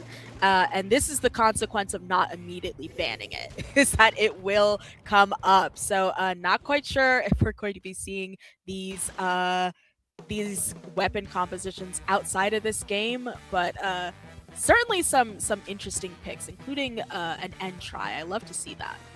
So Nightmare's not even in the lobby right now for Sooo Nights, so they're not going to have the X-Blosh player. Instead, I believe it is the Roller, Jay, who is different from the last time that we saw this team on stream. So they're going to be going with the Roller, obviously Splatling versus Splatling. Tri-Slosher, as you mentioned, so they can still get the soda out from the side of Black Bull. But yeah, the curveball picking by the gods in game one. Not the most comfortable situation for anybody to be in right now, but Black Bull, I think, is naturally built for this better than what Sooo Nights at a LAN is, and that's why you see them in control of the zone and starting to push up immediately with that 10. Yes, and I think you have a mirror match here with Captain Happy and Hobna both on the heavy Splatling. We've been seeing a lot more play of it these days, so I think that a lot of people have like sort of found their footing with it as a backline, but that is just going to be a trade there for the Blaster and Captain Happy. Anger taking this top right as a tent. That's certainly what you kind of want to do, but being met with two people saying, I want nothing to do with that, I'm backing up, but ultimately they do go down to this Wiper and their Hammer. So far, Black Bull has had a really strong hold on this zone. It's been contested a few times, but they've been holding on. If Sooo Nights at land can find a way to flank around and take off the turfing support on the backside, they would have gotten control of the zone right there. The problem is they just couldn't find a way to work around that tree area. And enough players of Black Bull were staying alive that they could keep contesting. But finally, Sooo Nights at a land able to get the zone back into their favor. 2 minutes gone by. There's still plenty of time here for them to get back into this one. They're basically going to have to get the KO if they want to get the lead. The problem is, how do they find ways to deal with the tent? They can't really start pushing up because there's just a lot of pressure that's being thrown their way offensively, or defensively, I should say, coming from Black Bull. So how can they create the lockout here? As Anger is seen to drop. Oh, Anger dropping down by themselves to instantly get splatted. This might be the opening to get the KO. Absolutely. Clearly, they never really had the zone, so they don't even have to deal with a penalty. They're going straight through all of their points. And Noah gets the cooler down for their team. We're down into the single digits. So right now, it's just, I think, Anger. But they go down and ultimately through the jaws of defeat. Sooo Nights at a LAN able to have a 100-0 push that absolutely obliterates all of that strong work we saw from Black Bull. Nice. comeback victory. Black Bull not being the most patient coming out of their own side of the zone. You saw the tent being effective in solo situations, drawing attention away, allowing the rest of the teammates to capitalize off of that attention.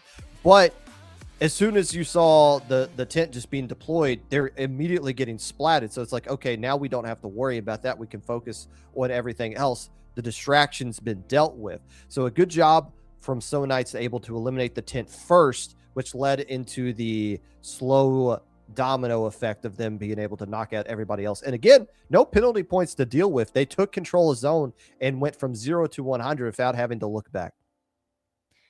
You know, I feel like we saw the sort of gears turning live in game. Often teams chat about this and figure out what it is that they have to look at in between games, but the ability to say anger is an issue.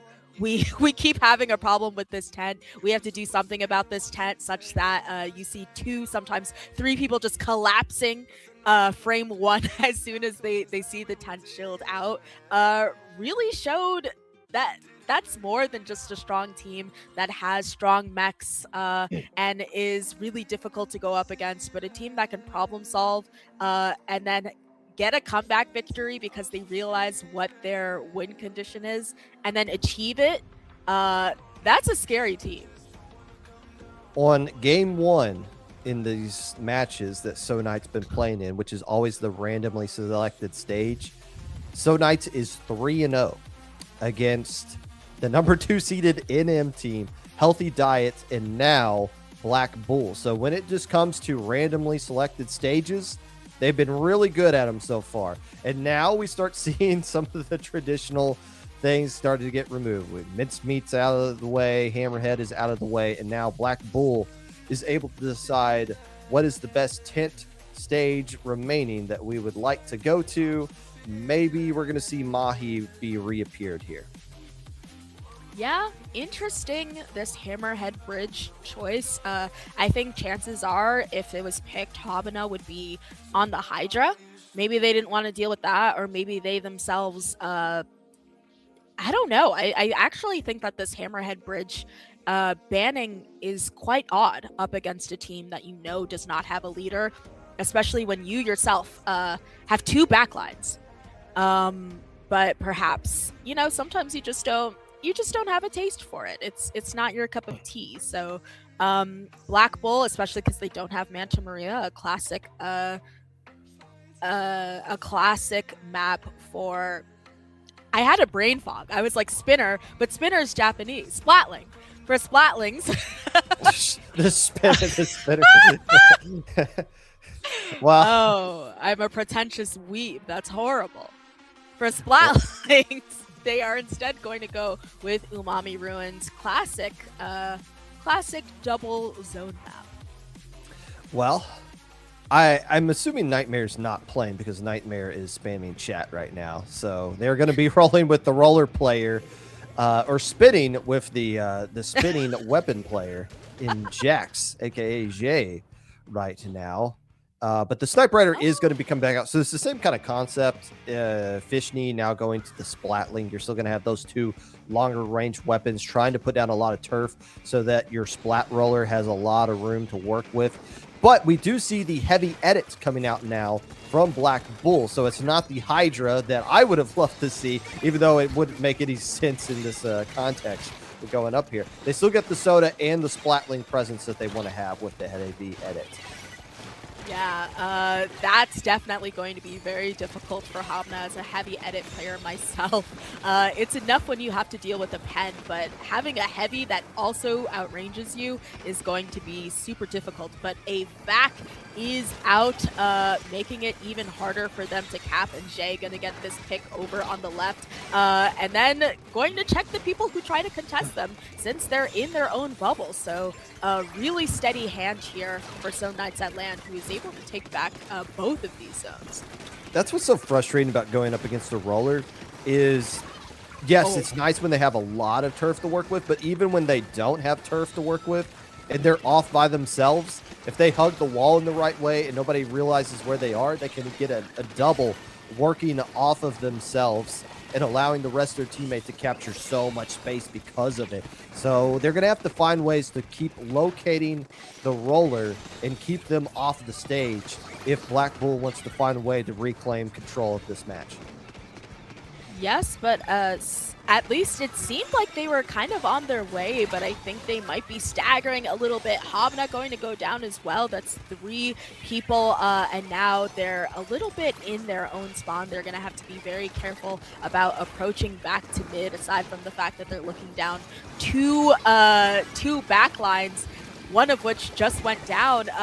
They also have the roller that they have to keep sight on at all times, so they're gonna get their cooler, gonna make their way into mid little by little. Habna gonna have to play super careful, given that there is a pencil and is gonna get a sick pick as well on that pencil. You love to see it, especially as a Splatling player myself. And that's like the only way a Splatling can win a fight against a Charger, is you just have to take a 1v0, flank around and hug walls, and just hope that you catch that Charger off looking at something else, and then you surprise them. That's really the only advantage you have. And look how quickly Black Bull starts to push up right here. Again, it's so easy. You just sneeze on one of those zones and it stalls things out. Well, let's just keep them from getting to the zone, period. Let's go all the way up to their spawn. They're going to have ink armor if you fight them up there. That's the last thing Blasters want to see. But Soul World doing a fantastic job of surviving that and drawing a lot of attention away. A huge lead being built up by Black Bull.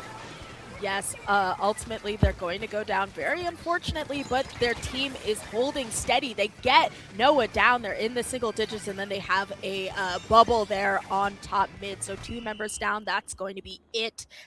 Black Bull, I think they kind of had a come from behind win performed on them last time around. So perhaps that's why they were so aggressive at the end of this game. They wanted to close it out. They didn't want to leave any space for things to turn around again.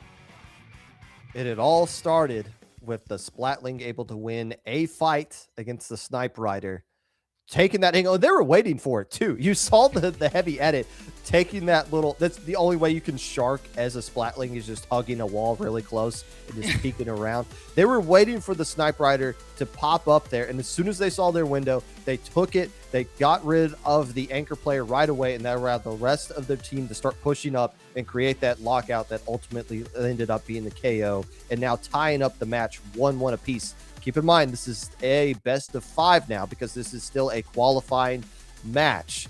So things have finally evened out. Black Bull able to settle down into the match. That's gotta feel good to just end it there. And once again, shout out to Habna for getting that pick, especially on stream.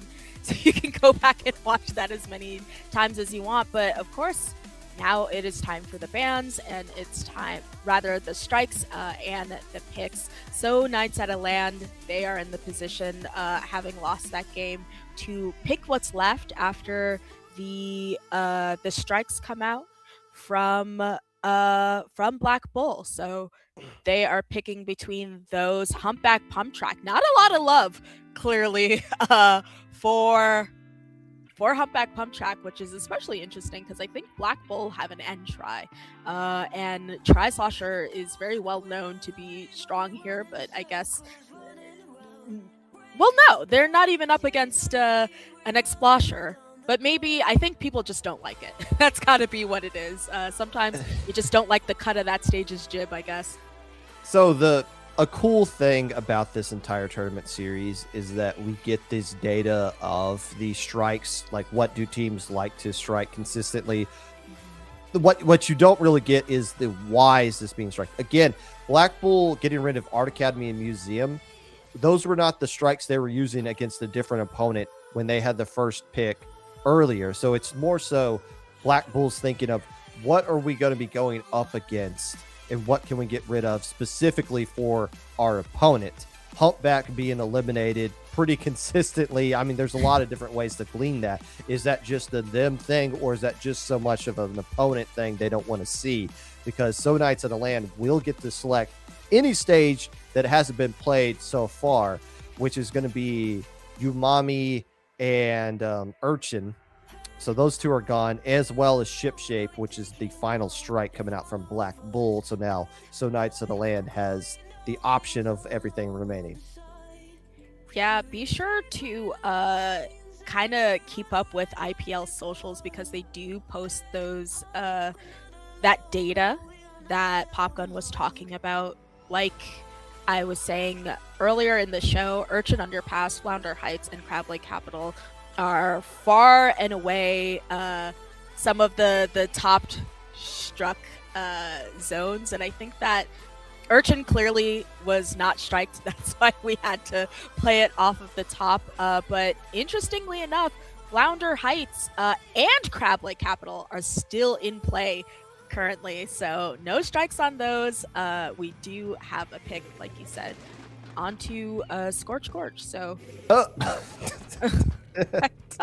Well, if you've never seen Scorched Gorge zones before, now's your opportunity to do so. Not the most fan favorite selection here. No. But if you are, I mean, I guess Crab works out good here if you can get it on the grates and create some pressure with that. But I couldn't. I'm not smart enough to tell you why this is the selection that So Knights of the Land would want to go with the weapons that they have pulling out here. I'm sorry. I've let you down, audience.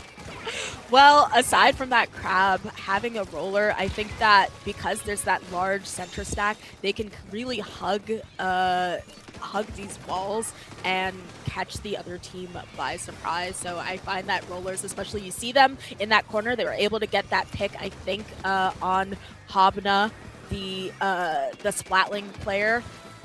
You have to drop into mid in some sort of way, and when you have a roller on the loose, that's very difficult to do. So Captain Happy just sitting in mid, happy to chip anybody who tries to come in, and it's been working effectively so far.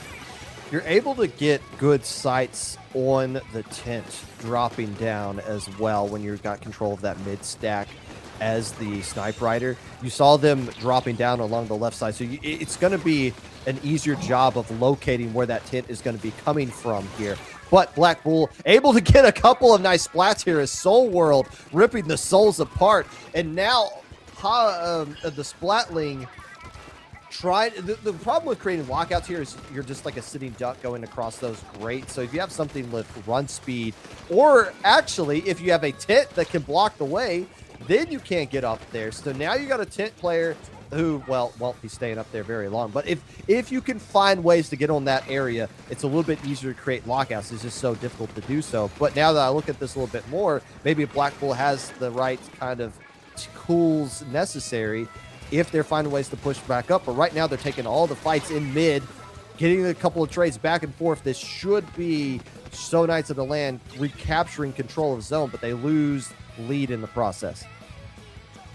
Yes, down to a 19 and giving a pretty healthy penalty of 62. They're currently working on their own penalty and putting themselves back in that position where they have that stranglehold. Noah in mid on those grates, like you mentioned off the top. This is probably why they picked it. Gonna drop down, not quite gonna find anything, but in the meantime, I think it's about not making people feel safe to just drop and take these fights. I think that's why we saw that sort of a flank, that walk over the grates from the tent, and that's why we saw that Crab as well. So a change of hands here, or at least it seemed like it was going to be. The cooler comes out, and at the last second, enough members of Black Bull have come and taken the zone back. So now we are back into damage control mode where it seems like Black Bull has a really good hold. Oh, Noah almost got a triple right there, but Jay's going to take it from them. And now they got the flow aura, which means they can run a little bit quicker onto the grate, and now they can create the lockout they've been looking for, unless they don't. They're able to put up the big bubbler, maybe in conjunction with this Crab, but a great combo right there, opening up things for So Knights of the Land. But now they're all getting eliminated because there's only one way across to that, and it's the great area, and now it's finally being captured by the Splatling. and everything else on top of it, but lead will go to Sooo Knights of the Land. And now that you're looking on the backside here, they're probably going to get the KO on top of it as well. Yes, it's just Hamna that's up, and honestly, Scorch Gorge is just big enough that there's not enough time to get into mid. So really, it all came down to that final push. I think Black Bull fell apart a little. Hamna clearly was doing a strong job, but all the while, their teammates were going down in mid, and at the end, it was just the tent and them, and not much power to push. So that's going to be it for that game. That puts them at advantage here in this best of 5 and at match point. We did get a few the view of the entire stage during that push, that lockout situation that was being created by Sooo Knights. But if I were to make an assumption with the big bubbler set up in the crab on the great area at the right, I am assuming there were some players that were funneling out to the left into the waiting arms of the rest of the players of Sooo Knights. That's why, as we saw, like, oh, they're getting control of their great. The Splatling is starting to clean up. This is surely going to be Black Bull getting control of things. Oh, wait, everybody else is gone. There's nobody else to attack the zone with. And now Black Bull's just going to have to funnel in one at a time just to try to stall things out. So Sooo Knights of the Land, though getting control of the zone was great. It's the wipeout that finished everything because they were able to easily walk across the grates and get into that deadly spot, which you don't want to see any team be in when you're on the defensive side of things. So now Sooo Knights of the Land back into control of things. Keep in mind, they've never been trailing in any match they've played. They've either been up 1-0 or tied 1-1. So now they are in the lead yet again, keeping the pressure constantly on the opponent they're going up against. And Crab Leg Capital fans, you should be excited. It survived until round 4 before finally getting eliminated, and it is getting eliminated at the same class as Bluefin. So I'm not sure that's where you want to be picked, but it's the longest Crab Leg has survived in a match we've seen on stream so far. Congratulations. Yeah, I think that may include the first stream as well. Crab Leg Capital doesn't usually hang along for a while. It usually gets striked just as quickly as Urchin, but clearly, maybe a little bit more unconventional. And speaking of which, Sooo Knights at a land. Captain Happy, we saw Captain Happy on leader in a prior game, and yet it seems like they are constantly striking leader maps up against a team that only runs Splatlings. I don't know. If you're going to be striking something, there must be something in your mind that thinks the enemy team is going to pick it, which I don't know if Black Bull would, just for their own sake, either, because it's. But at the same time, like, how many stages do you want to get rid? There's not many stages left to get rid of anyway, so you got to get rid of 2. You might as well.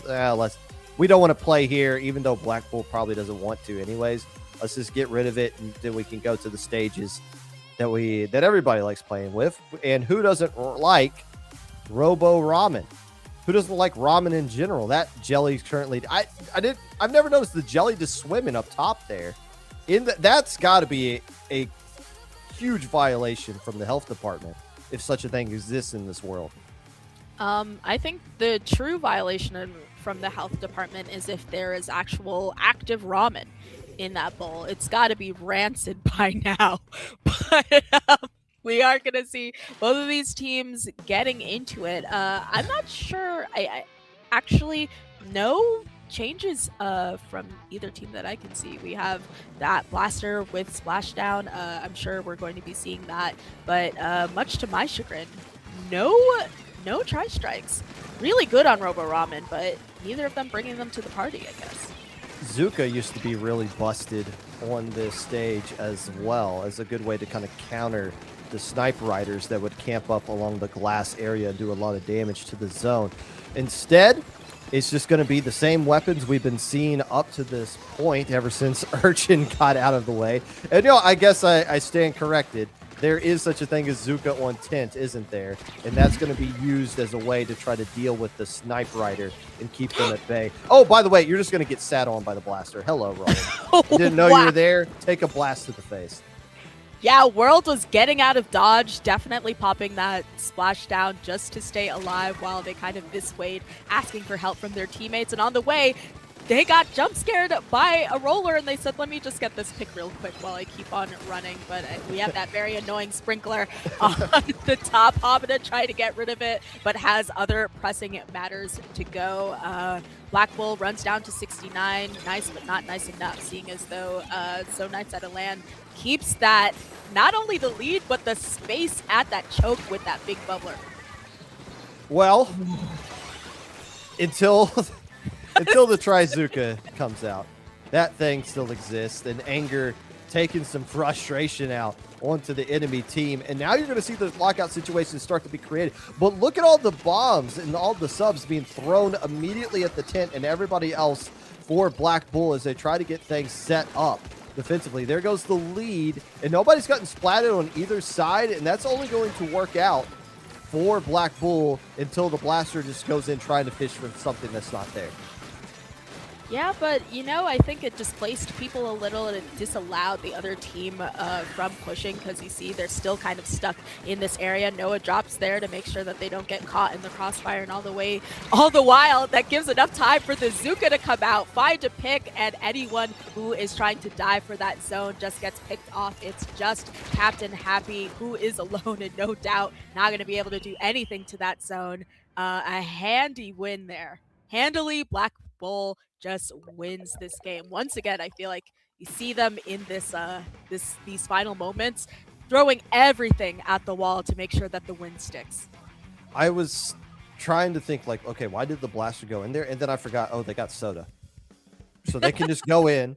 They could try to get a splat. And even though they didn't, they immediately jumped right back in and created a splashdown as soon as they were already. So I'm like, they created their own pressure, got splatted, and then opened up the door for their splashdown to work off of the pressure they created by getting splatted. It's kind of crazy how Soda works like that. Obviously, the Zuka opening up the doors at the very beginning of that push. And you saw all four players immediately to set up shop behind the tent, throw the specials, throw the coolers, stay alive while building up some more specials. Expertly done by Black Bull, and we are going to a decisive game 5.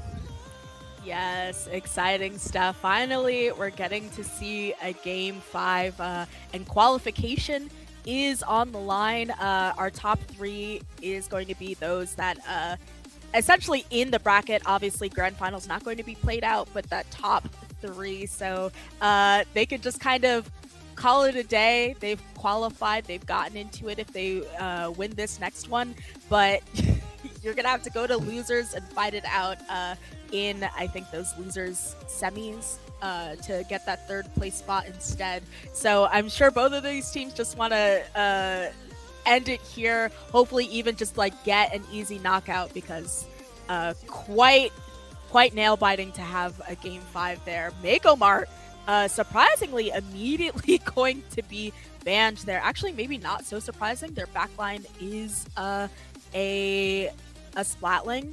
I personally don't care for playing Splatling on Magomart unless it's a mini, because of the charges you constantly have to drop anytime you swim up a stack.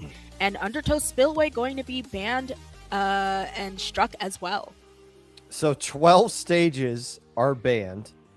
And 4 others can't be picked because they've already been played. But there's still plenty. There's still Hagglefish out there. There's still Mahi that's out there.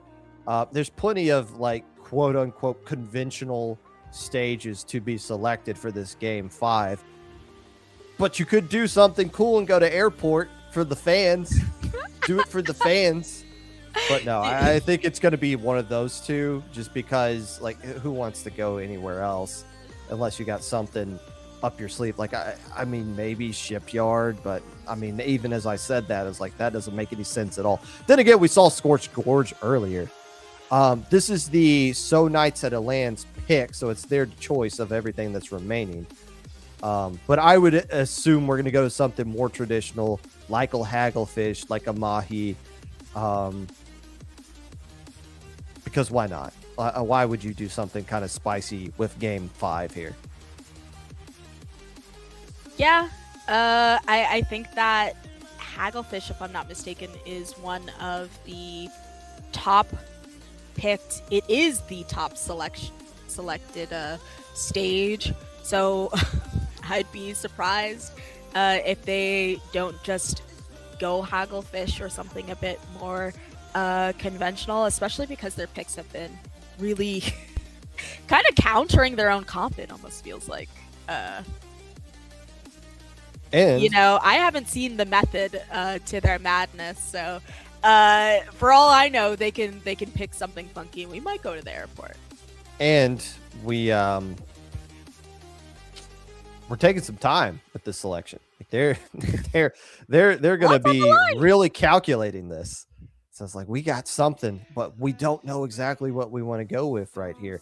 Although, I mean, it is worth bringing up that they were the ones who picked Scorch Gorge earlier, the unconventional one. So maybe they are thinking of something a little bit silly, a little bit of a curveball that they can throw out here. They can't do Urchin. I kind of forgot that was game one, which is like the traditional curveball that can be thrown.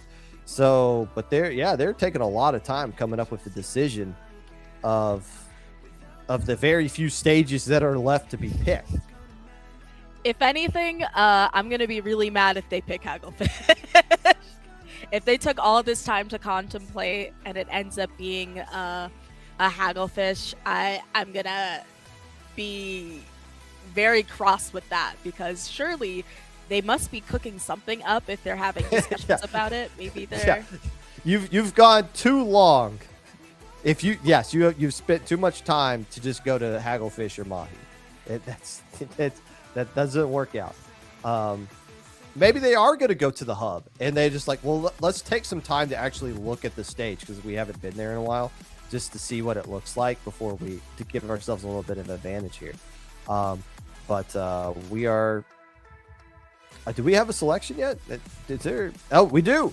We got a stage selection. Oh, you got. we're booing. Boo. Boo. I can't believe a counter pick like Hagglefish Market, low level teams could immediately pick something like a Hagglefish Market from a list provided.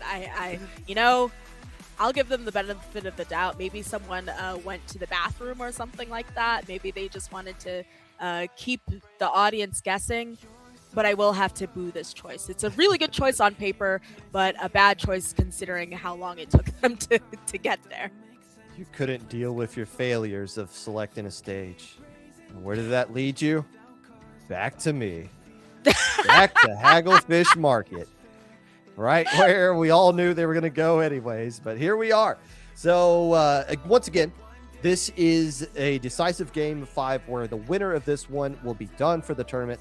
Yes, they will be moving on to winners finals that will not be played. So you win winners semifinals, you have qualified for the finals of Global Gauntlet. The loser of this one will be facing Sun Eater, and the winner of the Sun Eater versus the loser of this one will go on to play, I believe, NM, the second seeded team that we haven't seen on stream yet, who just beat French plus Kenshin 2-0. And the winner of that one will be the third team qualifying for the finals a little bit later here. So we will be hopping into this one right now. Game 5 of this qualifying match. Splat zones at Hagglefish Markets. Are we going to see any comp changes coming out from anybody? That's a no. Coming out from Black Bull. That is a not really either coming out from Sooo Night at Atlanta. Yeah, I have to wonder what they were contemplating for so long that they ended up picking Hagglefish with no comp changes, but works for them, and if it wins them the game, then it's worth it. That tent shield going to be sent out while Noah immediately pops a crab, kind of herds a lot of people into that right side, and ultimately I think their team maybe gonna win the day. No, they're pushed back, and Black Bull takes it. World's gonna moat down a little bit here, but yeah, really strong opening here for Sooo Night at Atlanta. I like how Sooo Night at the Land weathered that push coming out from Black Bull. That they saw the tent coming in, and right behind the tent was the blaster. Instead of grouping up like they kind of were, they all expertly spread it out like they had this designed, and the blaster wasn't able to take all 3 on. They had to turn their attention somewhere. Instead, the blaster gets eliminated. So a nice dealing with the aggression, the play that they knew was coming from Blackpool. So Knights of the Land still in control of the zone, not for longer. Why did I even say that? Yeah, Fishy gonna go down. I think that's a double, heading into a triple, and this is going to be a camped jump. But wow, Fishy doing a good job knowing that jump will be camped and just Uno reverse carding and getting the pick ultimately. All the while, Blackpool, I think, still having control of mid and very critically zuking that crab, so it is not able to do its job. They have the lead, they have a lot of control, so as long as they don't go down, they play a little bit safe, especially because that bubble kind of put not in a really advantageous space. They're kind of running away with it. I think Jay is trying to get that flank to see if they can kind of pull off a Hail Mary, but so far 2 members down, but we're in the single digits. So many specials being used to try to keep Black Bull from getting the dub right here as the hands get thrown down onto the zone. That's going to do it. Black Bull has qualified for the finals of Global Gauntlet. Huge, especially in what turns out to be such a dominant game. Maybe a mispick on this stage selection, to be honest, seeing as though a lot of the time those strikes happen because of another team being weaker, but no contention. Blackwell just ran away with that. I think it's telling when you get your in-zap into a flow state because they're pushing up into the enemy base. Yes, they didn't get the splat on Fishy, which they should have found a way to get that, but it didn't derail anything because there was nowhere for Sooo Knights of the Land to go. They had to build up their specials and get the splats with the specials, and then when they turned back to the zone, they didn't have any resources left, which built up time for Blackpool to throw down the hands and slap this match away. And now they're going to be moving on to the very end of that dramatic set, and they are done with the tournament today. So PXG's qualified. Black Bull is moving on as well. We still got one more team to figure out who's going to be joining the others that have already qualified last week as well. 2 more matches left to be played. Right now, Sooo Knights of the Land has to be going up against Sun Eater. So a night team versus a team that's eating the sun, which would create an eternal night and I think kill us all. Conflict, maybe some similar themes going on there. Whoever wins this one will play it in, and then we're done for the day. Listen, maybe it is the night at the land because Sun Eater have eaten the sun. But in the meantime, we're going to go to a short break. So don't go anywhere because we'll be right back with the Qualifier 2 for Global Gauntlet.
Whatever, all this ever but you long gone, it don't matter.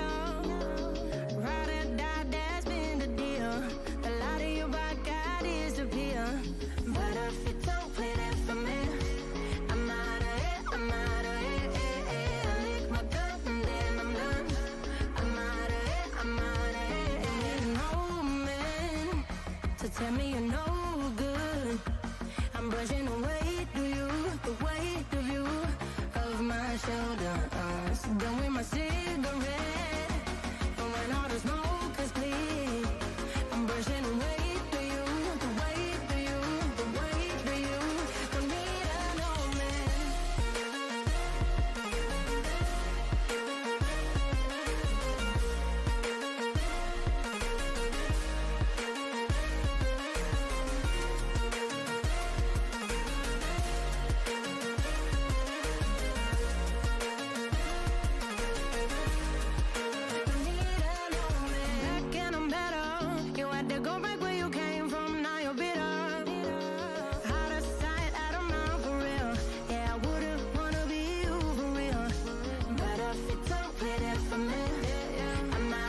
brushing the weight of you, the weight of you, off my shoulder. Done with my cigarette, and when all the smoke is clear, I'm brushing the weight of you, the weight of you, the weight of you. Don't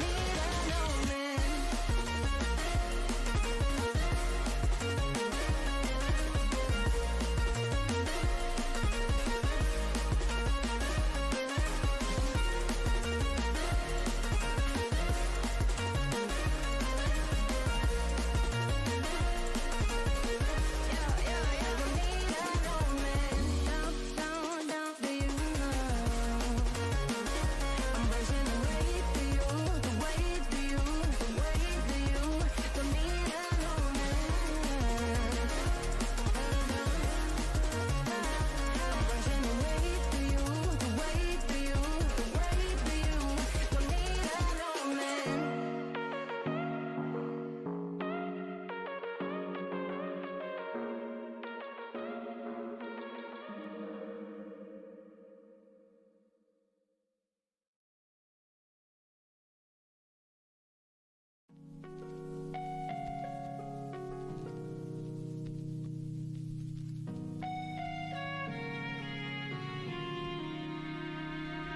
Be quiet.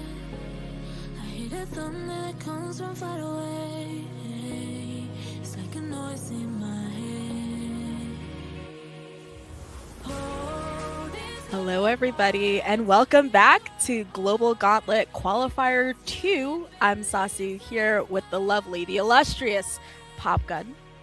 And we're taking a look at losers quarters. It's going to be, I believe, Sun Eater versus Sooo Night Land. So, as we found out, Night Land, rather. first off, shout outs to Ellie, our lovely and talented producer of this stream so far. Gave us the lowdown. So I've been thinking of it as like Sooo Night Land, like a poetic kind of thing. Sole you know, like mio. those young summer nights in my youth, those nights. And no, it's literally like, so Nightmare is playing at Sunset Surge. So that's why this is a thing, which we did see Nightmare playing earlier today against the Healthy Diet Food Group match, and was not in that last match. And we were like, where's the X-Block? The X-Block is busy playing a tournament right now. So that's why the not as interesting of a team name now that we realize the context behind it. Now, Sun Eater is the team we have not seen yet. The claim to fame this team has is that they almost beat PXG that one time. Well, they just got 2-0'd from them earlier, so that's out the window now. They have won a couple of matches on the loser side. They 2-0'd Swarm, which is a team we would have all loved to see because it is a new team who I believe will be playing. Well, I don't know if they're playing in the NA League or not, but I knew though it is a new team put together for something. And they got a 2-1 win over Eclipse. And Ace apparently decided to come to chat and call me Poop Gun and make mom jokes at me. So if there's anybody, if Ace wants to make one less person and like them, I think they've accomplished that so far. But Sun Eater, Boopy is on their roster this time around. Although I'm not sure who the 4 players are going to be rolling into this one. Yeah, Sun Eater's really been popping off in the scene lately. They, of course, I think I mentioned off the top, they are Div 1 team as of the most recent Ludi. They did make playoffs, but went down 4-5 very recently in an upset. They were a higher seed against the other team, so the fact that they were able to pull that off is pretty crazy. But you see here in Global Gauntlet, they are the seed 9.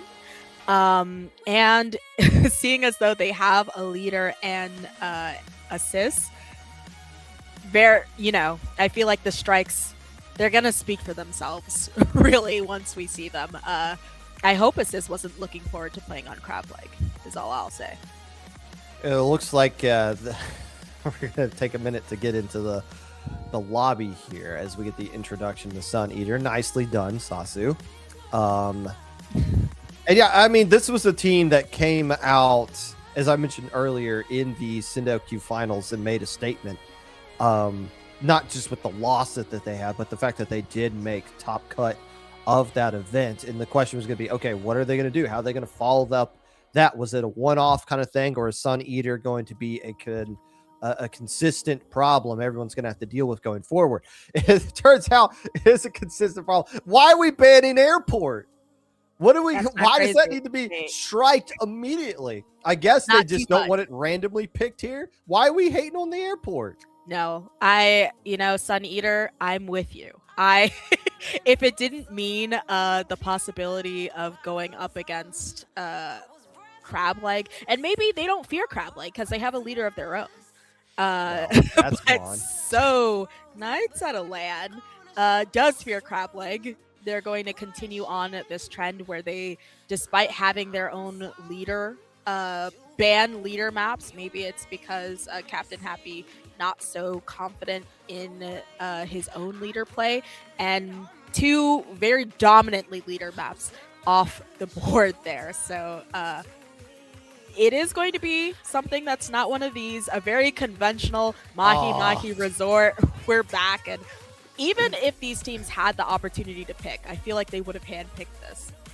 Oh, can we see the hub? Is the hub banned from being picked randomly here? And man, this could have been the Airport. I bet this was the one time that Airport would have been randomly picked. Instead, it had to get striked by Sun Eater. And now we're at Mahi Resort for game 1. A fair game 1 stage to be had. But here we are yet again back at the resort, seeing these jellies still having the fun old time that they've always been having. Yeah, both of these teams got to be counting themselves lucky because the one time Urchin wasn't struck, it immediately reared its ugly head to both of the teams. So the fact that they don't get stuck on like a bluefin or something else that's rather absurd is good for them. I think Humpback is also something that's been struck a lot. It hasn't been struck yet, and yet it wasn't picked in the random. This is just about as good as it gets for both of these teams. Keep in mind, this is a best of 3, not the best of 5 that you've seen the last couple of matches. So this is a win early and get this done as soon as you can, as Fishy comes out with what in the kind of a mask is that? Last ditch effort on that Forge Pro, but trying to instill fear into their opponent, who is going to be using the Booyah Bomb Stamper along with the Neely.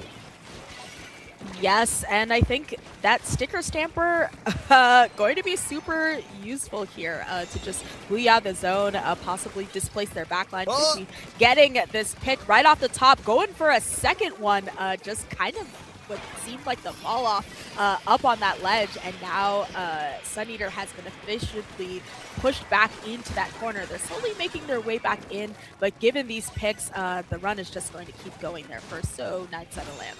Oh, that was your one shot. You had one shot, Jay, to eliminate that E-leader. You whiffed and missed it, and the E-leader said, oh, darn, let me just get out of the way here. I didn't realize we were ledge camping today. But I also don't think they realize that there is sharking along the side of the pillow. So Jay gets a second opportunity. It doesn't miss that time around. E-leader gone. It's just the Booyah Bomb that they're going to have to hold on to try to cap the zone on the backside here. The Booyah Bomb's getting popped rather early. Do they have players that they can use in conjunction to try to take advantage of that? It does take care of the crab, but they're not going to have enough resources left to throw into the zone. Game 1 goes to Sooo Knights of the Land. I think what we saw there with that Frozen Pro getting the pick was critical. If they were able to get that, I think they would have had the momentum, and at least they could have made a clean break to contest that zone. But honestly, it just kind of felt like Sooo Knights of the Land just had a strong hold of everything, especially having the roller under those drops, sharking the entire time. Nobody knew where they were. Jay just kind of was a kid in a candy shop, could really get away with almost anything, it felt like. All right, Sun Eater. I see you guys in chat. I know you have stream open because you're reacting to the things I'm saying. Maybe close the stream and lock in here because you just got absolutely punked. I mean, they just beat you guys up. Just straight up destroyed you guys in that game. So close the stream, pay attention here. We're going to get the selection strikes coming out from Sooo Knights of the Land. And again, best of 3. Sooo Knights of the Land wins this one. They're moving on to another qualifying game. And that is the 4th straight Game 1 victory for Sooo Knights of the Land, undefeated on the random selections. Yes, but not gonna be so random going up, and not to mention Sun Eater. Sooo Knights of the Land is at match point right now. They cannot avoid to lose anything anymore. They can't figure things out. And this is the last qualifier, at least for the first global gauntlet. If they're looking towards the other one, it's going to be the end of May. You're going to have a while. So I think you want to just qualify right here, right now. Keep yourself in the game and really lock in with your pick. Now, Bluefin Depot going to be banned. Sooo Knights of the Land just nerfing any sort of leader place and Museum d'Alfonsino. Even though, did we see Sooo Knights of the Land play on Museum? Yes. There was Healthy Diet's counter pick, which Healthy Diet won on. That was at the start of the stream. No wonder why it's banned. So yeah. Well, because they don't want to go up against Sun Eater there specifically. Maybe, I mean, they got an E-leader, a really strong E-leader player that they're going to be using. Maybe they just don't want to deal with that. Oh, I mean, if you want to go that route, there's like 20 maps that you need to ban if you want to just dodge an E-leader. I get it. But now we are going to see the stage selection, and Ellie is in my ear saying, what the F? So that can only mean that we are, well, okay, you struck the airport so that you could pick this? You didn't want to go to the airport? You wanted to make sure that it randomly didn't go to the airport just to pick this in game 2? Not too much. I think that's based, actually. I think it's kind of based. Do I want to go on Wahoo? No, but I'm not the one playing. I think Wahoo just gives you more time to kind of stall out your opponent, especially if that leader. You're going to be stationed there. You just have the straight up range advantage over that pen. You see Assist is already stationed up to snipe anyone who dares come towards them, but they're up against a crab, so they're getting out of dodge. They don't want to deal with that at all. And as long as they don't wipe, they may be in a great position having all this range. So especially they have a Booyah as well to just kind of Hail Mary the zone. We'll see how it works out for them, but I don't hate the pick. I don't know. Well, plus you got the ink walls that can completely shut down alleyways into the zone in mid, but you got Ace here pushing all the way back. He's able to get a couple of splats on top of it, so lead will go to Sun Eater for now as they're starting to chase around the rest of the players. So they're going to have control of the stage on top of it. Actually, no. Noah able to get a trade out of that situation, surrounded by everybody, drags somebody down to hell with them. But now it's going to be what can they do to get the E-leader pushed up to where they can keep everybody pushed back. Here comes the missiles across the zone as well. That will stall things out. But it's just a tug of war now. It's going to come down to who gets the splat first. Yes, and the crab is going to come out as well. They're going to get a pick before they get a little bit adjusted out of position by that Booyah bomb. Noah moving forward now that their team has the zone. That wall going to stop them straight in their tracks. They have to shred it very quickly. But in the meantime, it feels like the members of Sooo Knights of the Land are just playing very carefully. They know they can't overextend. They are looking down a Stamper that can just shred them up. A leader that can get a cheeky pick on them, as well as the fact that if they wipe, it's kind of game over. That's like 20 ticks easily lost, if not more. So they're going to lose this, like I like to say, 69 nice, but not nice enough. Still, Sun Eater holds on to this this lead, and now it's their turn to play careful. Wow. plain careful they are and getting the splats on top of it. It's basically just the sniper rider. Well, actually, no, that player is gone as well. So the crab is ready to go. And keep in mind the missiles in conjunction of things, even though it won't get splats, it will at least force players away from the zone as 2 players from Sun Eater instantly get eliminated as the specials are being combined together. And look at the roller immediately pushing up, throwing the curling bomb and taking the opposite angle, throwing the curling bomb one way and dropping down the other side, playing a little bit of a guessing game is Sun Eater trying to find the exact location of that roller as the penalty points are now gone for Sooo Nights of the Land. And now you got those same ledge camping scenario that we saw at Mahi just the game earlier. Yes, and Jay's in a very dangerous position for Jay, apparently. Not going to get done what they wanted. The Booyah comes out, so does the Cooler, but the missile's going to force everyone to maybe take a different angle as they all head for the other side. Noah going to get out of that with their life intact, all the while Ace just kind of going around the world, see what they can get on this gal, walling off the entry for Sooo Nights out of land, but 2 members go down in the meantime. And with Noah and this active crab, I think that Sun Eater have to go back to the drawing board, figure out how they're going to get back into mid. And the penalties, given how big this place is, can be very deceptive. They don't have actually that much time to figure it out. And they do have missiles ready to go, and they're holding on to them until just now. Now that all 4 players are grouped up, so all the missiles are on top of them. And look at the roller and everybody else collapsing in on that, trying to take advantage of the discombobulation that the missiles can provide. But Sun Eater does a good job of weathering that attack, getting the trade off of with the roller, and they're able to cap the zone on top of that as well. So I saw the vision Sooo Nights of the Land was trying to use there, and it was a great effort. Just a very good defensive style from Sun Eater to weather that. Back in control of zone. They're almost done with penalty points as well.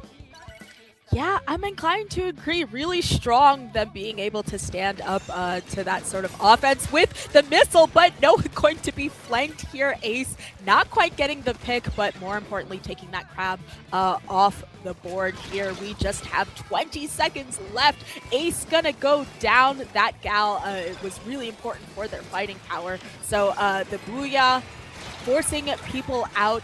They still haven't gotten the zone, and very quickly this can turn around. So they do get the zone back and force that penalty onto the enemy team. And I think with 2 members down, like Pop Gun called, that is it. Sun Eater takes the set and the second slot. No? Not yet. We are in losers quarters. We're tied. Yeah. That was very... So that actually ties the match back up. We are tied at 1 apiece now. That was the counter pick by Sun Eater. Did you just spark their egos by saying they've already won this already? They better not, because that's an easy I saw the Booyah Bomb at the end there, and it sparked something from the beginning of the game. You remember when Booyah Bomb detection just didn't work? Like, you could throw it onto certain zones, especially if humpback. You would throw it on the zone, and it just wouldn't turf anything. Like, it was just broken. They had to fix it. That was the same case at Wahoo World as well. You could throw a Booyah Bomb on Wahoo World zone. It would do literally nothing.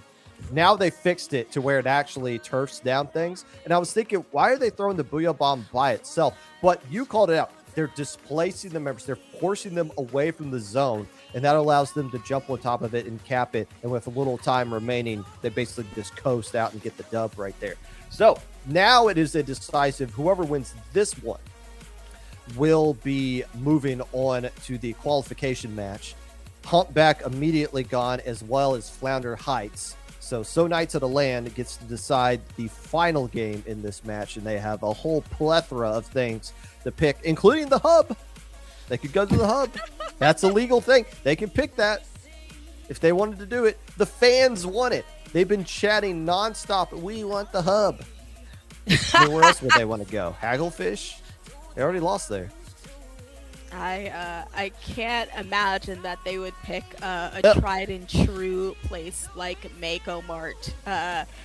Like we don't. I'm gonna take a look at our most selected, and surprisingly, or not so surprisingly, Mako Mart rounding out the top 5 from the last qualifier. So I think that people just really seem to like they like what they like, and I get it. But you know, variety is the spice of life.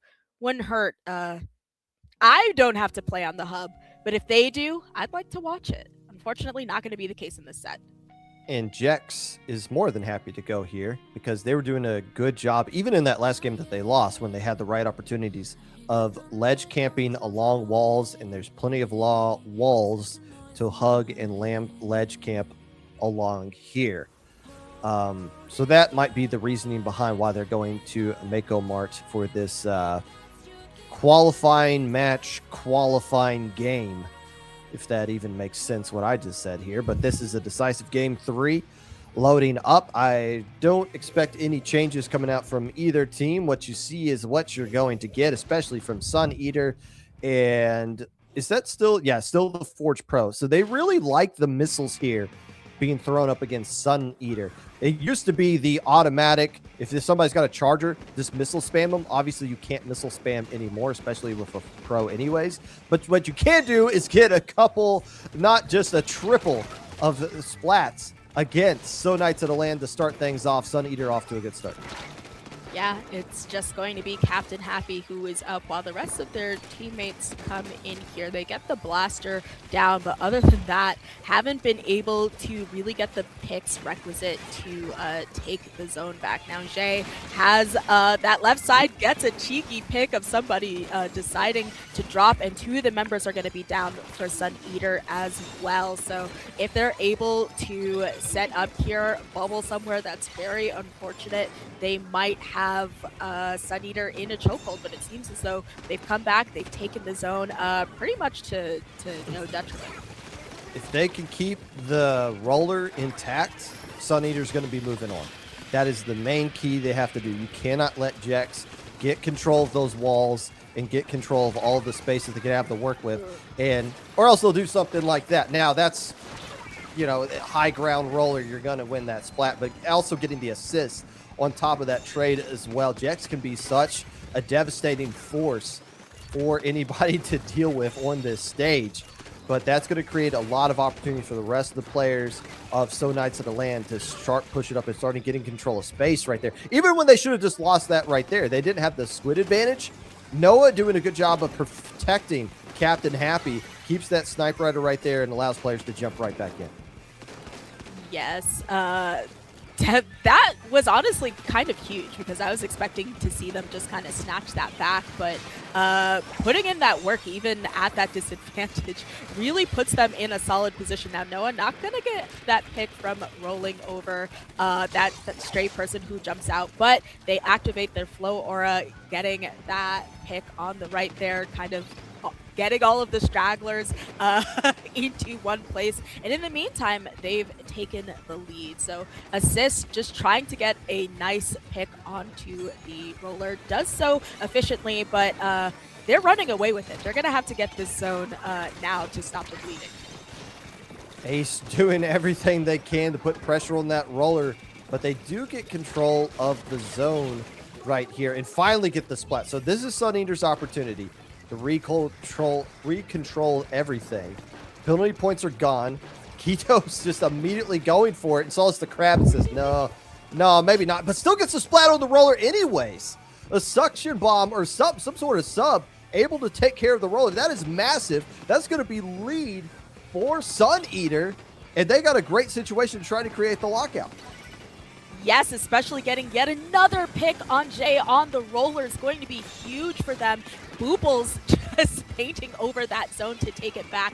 They are just barreling towards those single digits, but 2 of their members go down, so Boobles not quite able to keep that alone. They get down to 12, all the while Ace just single-handedly holding that stack, but of course, it being single-handed, no one to help them to keep it. So once again, we have a setup on that top left by Captain Happy. They have drinks for their team, so even if Sun Eater win this fight, they will be back fast. And given that they are just cruising through their penalty points, not necessarily what Sun Eater wants to see, but they don't have to see what they want to see. They take it back anyways. Knights of the Land, really good at controlling that left stack, especially when they can get Captain Happy up there. The problem is they have nothing to do to get control of the right stack that Sun Eater keeps getting control of, and they're able to capitalize the zone off of just getting that stack alone. 2 players going down for Sun Eater, so this is going to be an opportunity to get control of zone yet again with a lot of penalty points that they got to chew through, and one more player jumping out. So that's big. Now you know everybody's right in front of you. The question is going to be what's going to happen on this right stack, because that is where all the attacks from Sun Eater keeps coming from. Can they find ways to hold down defensively that side? Yeah, we will see, because they are just about almost done through their penalties, but several times we've seen Sun Eater just take it back. But Ace very critically is going to go down despite that wall. A bubble is up. The lead changes with just 10 seconds left. So even though Sun Eater have this have the zone back, they are going to have to fight off neutral for quite a while to take this. We are in overtime. They are going through things. 2 people down there on Sooo Night's out of land, and I think that everyone is covering all of their bases. Boople's just painting absolutely everything to make it difficult for this roller to get back in. They get checked here. Fishy gonna get a pick, but in this last second, only one person was down, and they were not able to hold on to the zone at the critical moment, just by 1 point, giving Sooo Nights at a land this set. You got to hold on to that lead if you're Sun Eater. You got to win that one. I mean, you have control of everything. You got the lead going into it. You have the zone, and you have them on the ropes. Like, Sooo Nights of the Land has to play desperate. They have no choice but to collapse onto the zone. They have to stop it and flip it back. They have to do that. That's a dub Sun Eater's got to find a way to get. And I mean, at the end of the day, you just got to tip your cap. Like, that was a good back and forth game, a good tug of war. Like, both teams had high moments, both teams had low moments, and that's just a fun way. I mean, that's just a fun game, win or lose. But still, in that situation, I just feel like Sun Eater had the right tools necessary to close it out. They just didn't. Especially at that game 3, to see a choke in the last few seconds. The one person was up. They didn't have what they needed, but that's just that. And like that, we cruise into our losers semi, I believe. The winner of this is going to get the last seat available for the Global Gauntlet Finals, but this is the first time we're seeing NM on stream, so let's take a look at these players. Obito, Snipes, Nick, and Cool Ace. Is Obito really still using H3? Like, I knew they used it in like Tune 2, but I mean that would be a cool thing to see. I know Obito's been coming back the last couple of months. I have yet to see them personally on stream, but if they bust out an H3, that would be a cool thing for us to see. Although that gal seems to make a little bit more sense. What does NM stand for? I'm assuming they're not representing New Mexico. What does it stand for? Not much. Please. Wait, are you serious? I couldn't. No tell you. mercy, says Snipes in chat. What is up with players listening to the stream? Well, hi. No, oh my!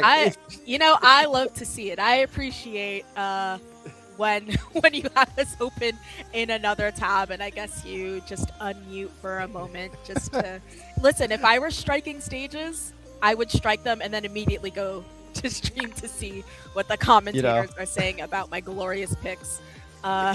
So if Sun Eater had won, we could have just had both teams use the Twitch chat as the match chat. Let's just like cut out the middleman. Let's just do everything right here. Have the conversation. All right, no mercy. We're gonna roll with that because saying NM is a tongue twister just for me. We're gonna go with no mercy. Now, why didn't they just call themselves No Mercy to begin with? Because character limits, I guess. I don't know. Well, we'll roll with that. I actually, I think that did NM sign up a little bit last moment because they were here last time around. I remember seeing them, I think or at least some of the members maybe for the first qualifier. But yes, no mercy. They have Obito, who is a shooter flex, Snipes on that Snipe Rider, Nick on Slosher, who I mentioned before as being on high, and Kool-Aid. So that Luna Blaster playing, I have to wonder if Sooo Night at a LAN, they've been self counter picking against Charger Charger maps, and seeing as though I think according to No Mercy and what they've wrote about themselves, they're just going to be up against a Snipe Rider. Snipes doesn't necessarily play the leader, so maybe banning the leader maps not gonna happen this time. But seeing as though Sooo Night at a LAN was banning leader maps up against a Splatling team, perhaps they don't care. So Obito and Cool Ace played together last week in the qualifier 1. They played for high. They also played with Captain Happy, who is now the player they're going to be going up against on the side of Sooo Night at a LAN. By the way, Nightmare has already played in this tournament. It is, I believe, at Sunset Surge, which is going on today. Why not continue to play? Like Sunset Surge, you should be able to take a break away from this. This is a qualified match for Global Gauntlet if they need to get the X-Splosh out in any of these situations, which who knows if they need to. But we are going back again to a best of 5, and this is it. After this match, we're done for the day. The whole tournament will be finished because there's no sense of playing on once you've already qualified for this. So if we do go the distance, there's going to be a lot of strikes, a lot of stages being eliminated here. And it is also worth noting the path that No Mercy has been going through, spending most of the time in losers bracket because the team that beat them is the team they're going up against now, Sooo Night at a LAN. They beat them in winners round 2, and since then NM has played Daystar 2-0, Never Back Down, Never What 2-0, and French plus Kenshin 2-0. So they're 6-0 in losers bracket per games leading into this rematch against the team that sent them down here earlier. Yeah, that's gotta be spooky, but sometimes you run it back. It's kind of do or die, and you get a reverse result. So I'm sure, especially because it was a 2-1, now that they have more games kind of behind them, they know what to expect. They have time to adjust, and maybe it'll be closer, maybe it won't be so close. But I think that looking at this 2-1, first it went to Sooo Night at a LAN, then NM, No Mercy, and then Sooo Night at a LAN once again. So given that back and forth nature, maybe things might be a little bit more level now that we're at that best of 5. And now it comes down to both teams are going to be doing the strike dance, and then whatever deity you believe in will give us game 1, which if you don't want it to be the airport, you're going to have to strike it, as Sun Eater opted to do last time here. Are we in the striking stage now? I know No Mercy's had a bit of a wait because they were destroyed. They were 2-0ing their opponents so quickly. They got to this match a lot quicker than everybody else. So now they're be coming into this one fresh, a little bit of rest, and ready to finish out the tournament here. As we're just waiting for, I can't believe, the second stage to be selected from No Mercy. Yes, I honestly, things have been. It sounds, Fen City to say the same, but also similar.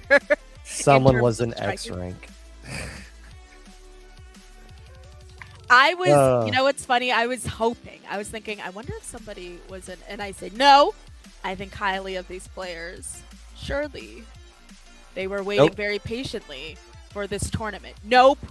Gotta stay fresh. You know what? Forget your play X rank. Quit out. Quit out of the X rank game. I don't keep. That happened once. There was a Riptide that I was like captaining, like a pool captaining or something like that. And there was somebody who found a way to get into X rank at their station and wouldn't quit out of the, like, we were waiting for them to lose so that we could move on. And we were just like, just pull your switch out, just take the L. You're literally slowing down things for everybody, and they ultimately did that.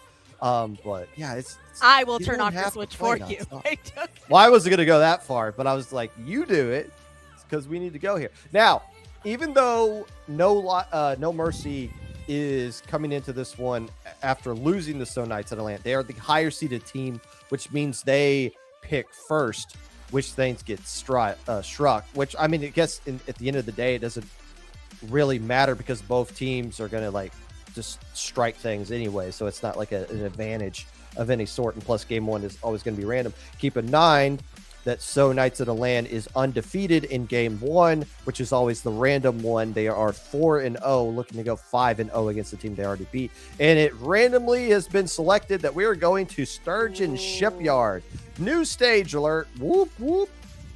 Yes, it's going to be a new stage for us, though.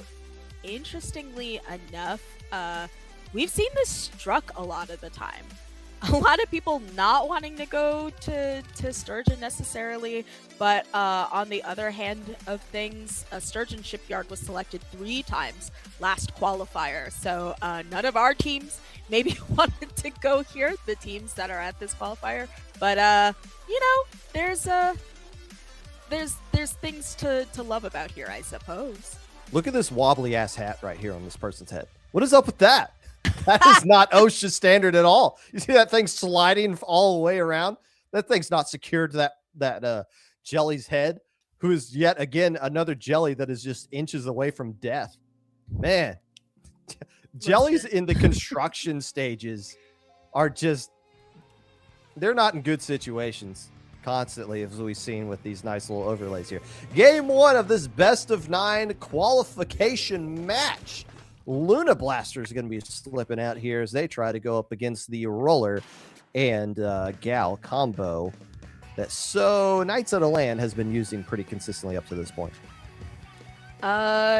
Yes, and I'm going to be interested to see how this goes, especially this Pen, who is going to be matched up against this Tri-Stringer, essentially. I feel like both of these are quite annoying to go up against, but I think the Crab, right off rip, if it's anything that Noah likes, it's an opening Crab, and that is going to chip several of the members of No Mercy, force them out a bit, but not going to do enough for them since they do have the zone. They've already made it down to the 60s. Man, Sooo Nights of the Land have been playing a lot of Tri-Stringer opponents today. This would be the 3rd match they've gone up against with somebody using Tri-Stringer. They've won them both, assuming that Tri-Stringer was used the last time that No Mercy was playing in this one. But No Mercy is living up to that alleged name that they have right now as they're looking to go 0 to 100 for KO, as we see Captain Happy trying to make something happen along this left side while Noah works down the mid with a Crab across the middle, but no! Gets eliminated. It's the Luna Blasters dismounting the Crab and everybody else getting splattered on top of it. Game one, did you blink? You missed it.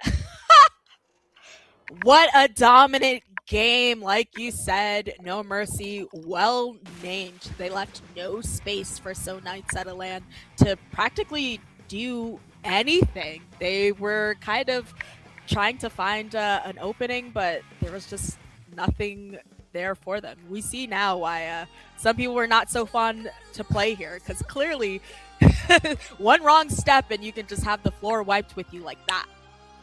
And that's why you play X rank in between your matches, so that you can come out fresh just like that. Well calculated. As a by daisy. No Mercy. Just to give you some map information from the last time these two teams played. Game one was Bluefin Depot that they had to go up against. And again, that was won by Sooo Nights of the Land. That is the first game one No Nights of the Land has lost all tournament long. Game two was Splat Zones at Splat Zones. Game two was Robo Ramen. Game three was Umami Ruins. So we'll see in these rematches, do these teams opt to go to some of the same stages they won on before, or do they try to do something new? Or will you see their opponent straight up strike things? So the winning team, No Mercy, if they were to decide, hey, we're going to strike Bluefin or Umami Ruins, because we know that is what they beat us on last time. Let's just get those out of the way. We'll see what they pick right here. I'm sorry, Hagglefish Market was banned. I did not notice that before, that they banned Hagglefish Market, and I think we're all better. Oh, yeah. So I think after all that ragging we did, they realized they can't go back there without us booing them. Oh, you're right. They are the ones who picked that. You're right. It took them like 10 minutes to pick that, and they lost. So And they they just said, struck it "Never from again." the beginning. We're not picking it again. So you guys don't have to worry about it. You can't boo us, and you're right. We thank you for doing your duty by having maybe more exciting picks in the fray. But Flounder Heights going to be struck along with Umami Ruins. I think you mentioned, was Umami Ruins one of the ones that NM that No Mercy lost you on. for? That is correct. So Knights of the Land beat them in game 3 there to claim the whole match. And I'm looking at the bans previously. Sturgeon Shipyard was banned in the last match between these two teams by No Mercy. The team who just dominated right there. Maybe they should have kept it in. But they banned it before and looked really strong there. They banned Flounder both times. They banned Humpback both times. They banned Brine Water last time. So now that Brine Water is the thing that can be picked, if So Knights of the Land felt like that was something they would go to, knowing that, like, oh, they don't like Brine Water, maybe we feel kind of semi-comfortable there. Maybe that's an option for them to pick in this scenario. So there's a lot of data and analytics for these teams. And we know So Knights of the Land likes to take their time making a pick. So I'm sure they're analyzing all the data they have to come up with the perfect selection here. This perfect selection, I will preface, if it's Robo Ramen or Maki Mahi, I will boo them. I will have no choice but to boo them here.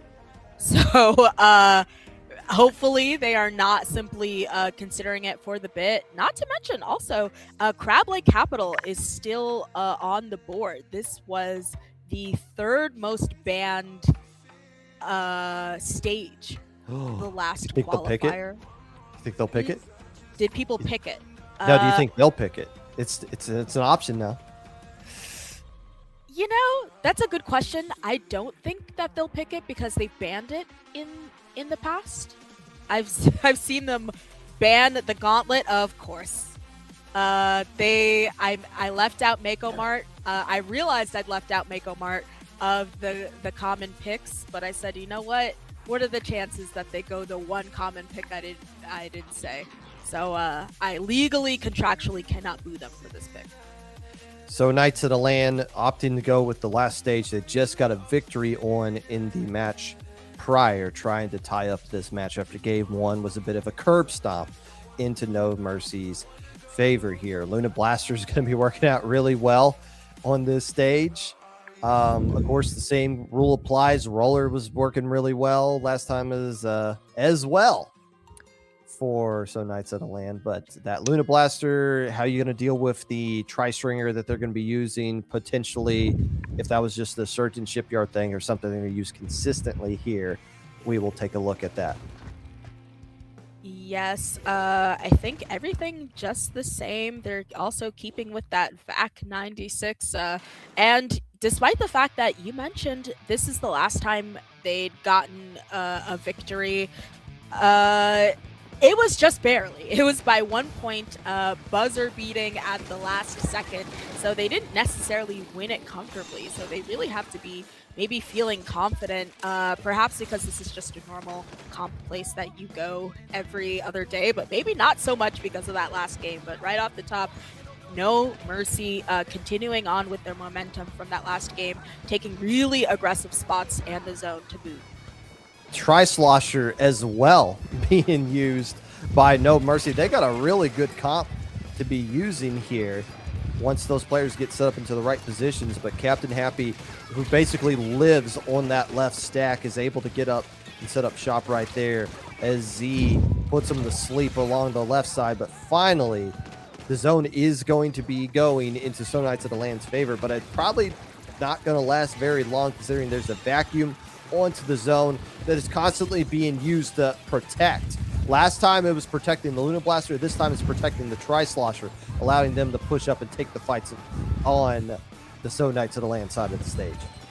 Yeah, and that's going to be huge to make sure that your Tri-Slosher doesn't go down. I think this weapon can be kind of two-pronged. It's a support in that you have those fizzies to paint as well as that cooler, but you want to get those picks in as a Tri-Slosher, so being vacked definitely going to be great for them. Two members are down, all the while the bow tries to just kind of keep their space while I think Sooo Night out of land just kind of collapses on them.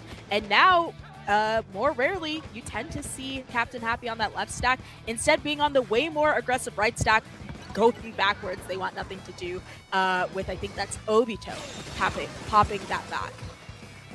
The vacuum used very far back, but I think it was just trying to absorb some things so that they could shoot it on the back side of the zone and eventually collapse on top of it. Doesn't really work out because Sooo Night to the land still in control of things. The penalty points are going to be gone, so they're going to do some permanent damage. Who's moving around back there? That player should have been splatted a while ago. Instead, they're breaking ankles, and now you got the Luna Blaster starting to pick up. There's one. Doesn't get the finish on Jax, although they are a little weak, healed up, and the roller can find a way to do some damage, as we've seen Jax do, but they're throwing everything at them, and another vacuum's ready to go to keep pushing them back. No Mercy able to control of the stage. Yeah, Shay did a really good job of living for most of that time, but eventually they do go down, and the Luna Blaster that has just been terrorizing all of the members of Sooo Night out of land is going to jump out, reposition a little bit, and ultimately go down. So I think this might be the opening for the members to come in, because it feels like getting rid of this Luna Blaster is kind of part of their win condition. You have Omen just taking a little bit of chip there, absolutely fearless, taking that stack and immediately getting that pick, and that is a wipeout there. They get the cooler out for their team, and what a successful push. The Sniper Rider shooting everywhere that Omen wasn't, and then got punished for it, as Omen said, "You missed me, surprise, I'm going to get the splat on you."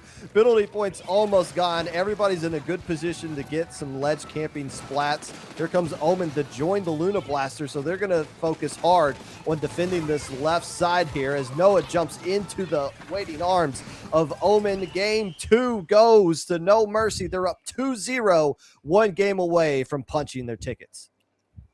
Oh, wow. Great play by just about everyone on that team. I feel like between the Luna Blaster, just everything everywhere all at once, no matter what. And the Tri-Slosher, I myself like to go Tri-Slosher here. Obviously, Mako Mart, really good for that AoE. And I think just their teamwork was so strong. They were always there for each other. Their nerves of steel of being in that little speck of ink, knowing that you're the cooler player and not jumping out despite being up against the Sniper Rider, then getting the subsequent pick. Just such a strong showing from No Mercy. And Sooo Night out of land, you know, I decried this pick a little bit, and unfortunately, I think I might have been right here. Well, it was a strong pick for No Mercy as well. It wasn't really a pick that, yeah, it was a comfort pick, obviously, but it's not one that's going to be like, oh, what are we going to do? We got to use our Luna Blaster and our Tri-Slosher and just have a vacuum protect both of those players the entire game to let them do what they need to do.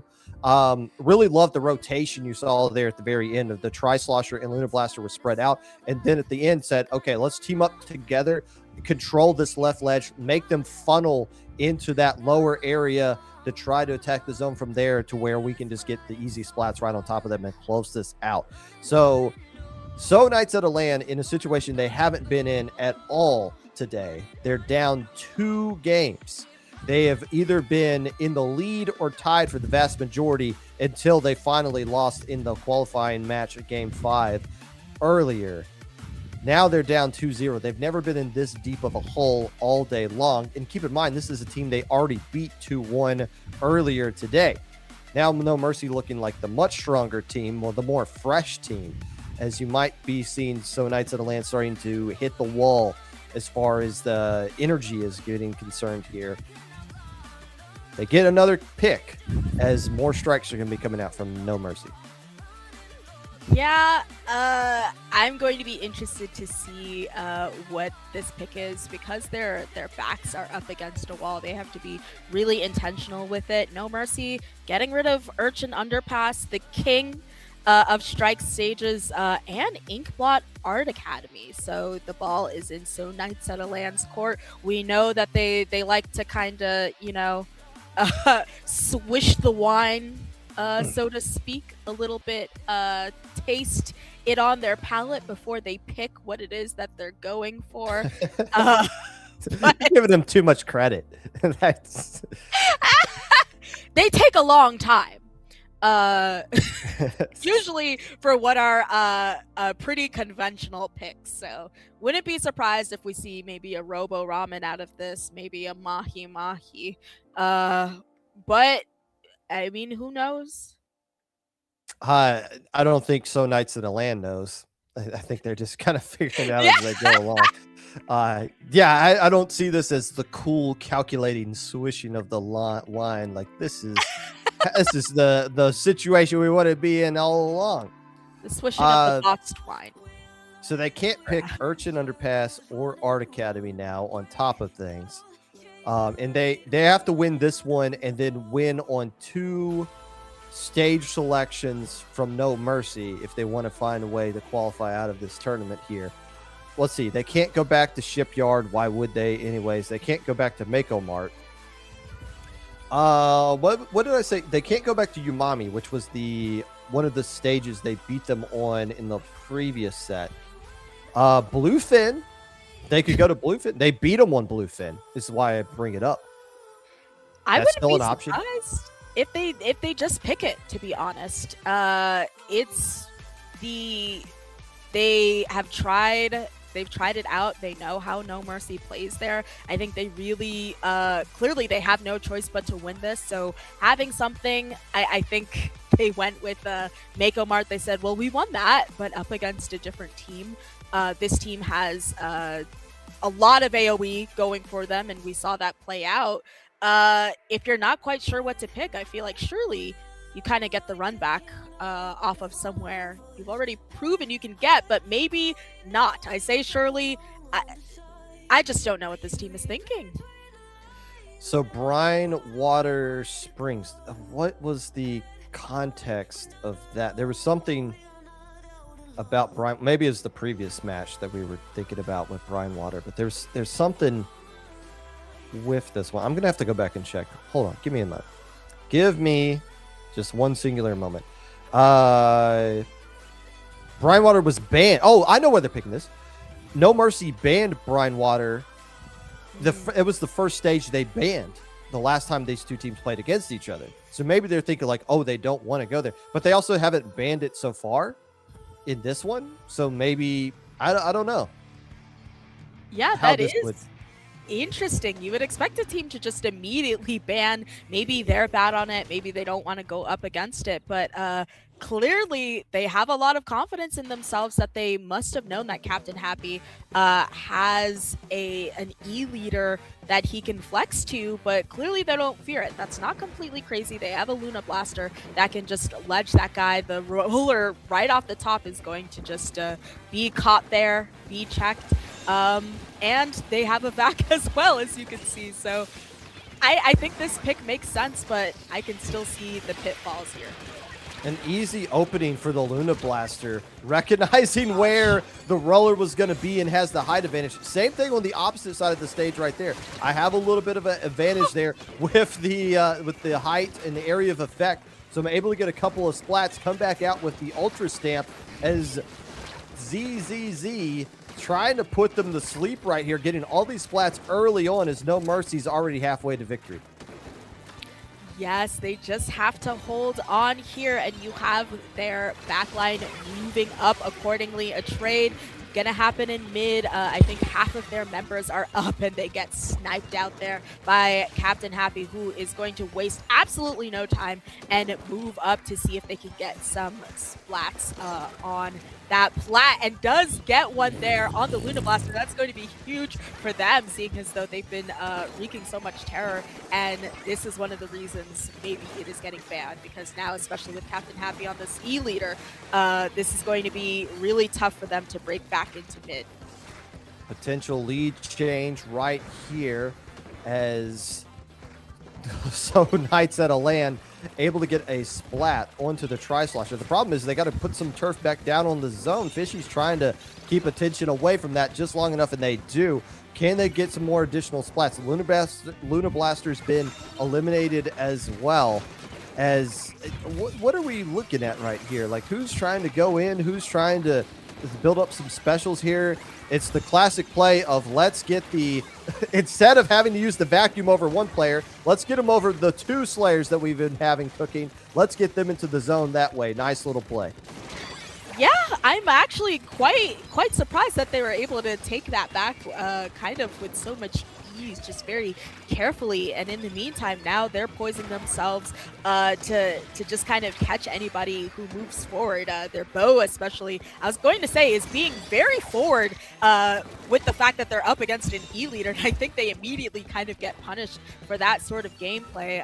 Everyone just kind of resetting once again. Captain Happy positioning himself to try and check everyone. The fact comes out getting out of there, saying I want nothing to do with that. And I think that we are starting to see No Mercy just kind of have a little bit of trouble. They've gotten this zone back, but with half of their members, so they're not necessarily in a great place to keep it. That vacuum play has been working out really well over the course of this entire match for No Mercy, and they've been using it in ways to just protect the players that they need. They're two Slayers specifically. So as long as they have that vacuum ready to go, they're always going to have a way to get back into the zone. I guess you could protect the chumps as well with the vacuum if you wanted to do that. But the problem is, can they hold on to the lead? Because these tug-of-war situations they've been stuck in are always going to land in Sooo Night's in the land's favor. But now here's finally an opportunity to get the lead. Wavebreaker's the only thing in the zone. That's not going to do anything for you turf-wise, as the Luna Blasters should get the pick on Fishy. They do. And this is going to be potentially the end of this one. NM showing no mercy as they 3-0 their opponent, punching their tickets to the Global Gauntlet Finals. Yeah, they had a little bit of trouble. We see maybe why they would have banned it, but they just show up in spades. Ultimately, they could kind of outpaint the people they were up against, and very unfortunately, because I know some of the members of Sooo Night at a LAN played in the first one, but once again, they're going to be denied that qualification, and No Mercy just really, you know, giving a big old swirly to Sooo Night at a LAN by ending this off in a 3-0. Put him in a headlock, gave him a noogie. A Say, noogie, truly. Give him any other middle school bully tactics that you could employ in this situation. I think Sooo Night at a LAN just kind of ran out of gas. I mean, everybody, no matter what tournament you're playing in, you're going to play for a long time if you're good. But I think they just they played some long matches. I think every match they played in went the distance, either a game 3 or a game 5. Yes, that's actually the case. They played the maximum amount of games they could have played until that loser semifinals, where I think they just ran into a team that was more rested and more fresh, ready to close out the tournament. But that's not to take anything away from No Mercy. They had the long losers bracket run. In fact, after they got eliminated into losers bracket, they won 9 straight games. They were 9-0 to close out the tournament from the losers side. So they are going to be your third team qualifying for this event. PXG and Black Bull being the other twos, as we now have our complete roster set from the West for who's going to be in the Global Gauntlet Finals.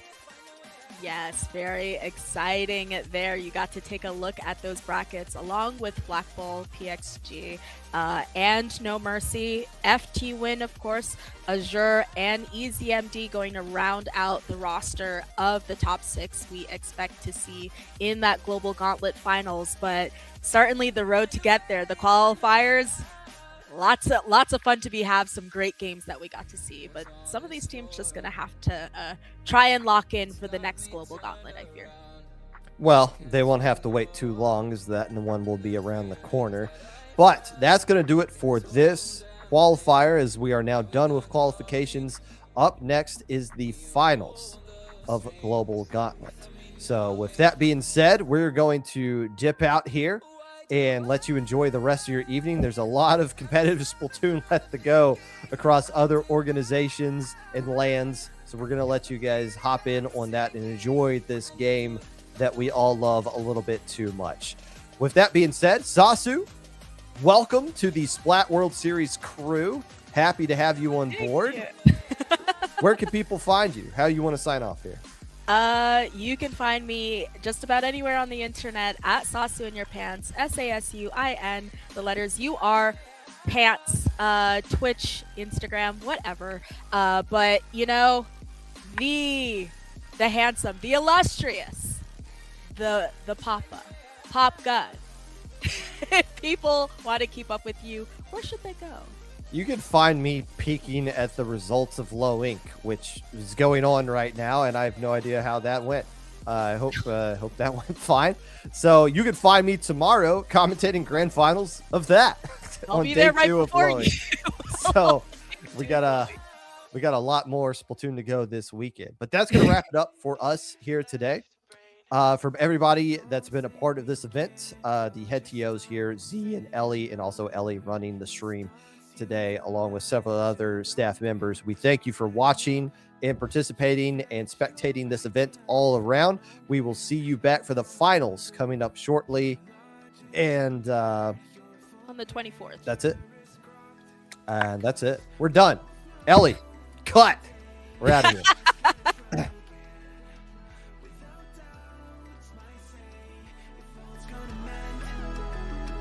We both know that one day the sun's gonna rise again. So don't bow for our sake, 'cause this ain't the end.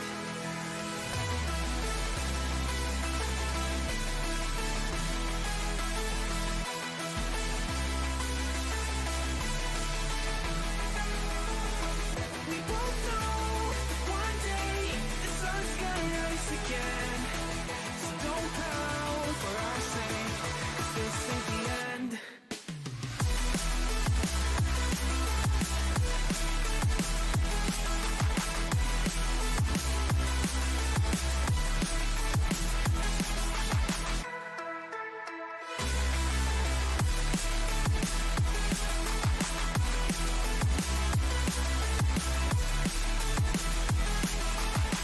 We both know that one day it's just gonna try again. Without doubt, might say the fault's gonna mend. We both know that one day the sun's gonna rise again. So don't pout for our sake, 'cause this ain't the end. Dear bright brain, you're so far off, oh, it's like you can't see ahead. These feelings you've caught don't make sense. Your plan's gonna flop. You keep raising doubts without cause. All you feel is dread. My logic is fair. If it's pain, it's ever gonna stop. 'Cause we both know that one day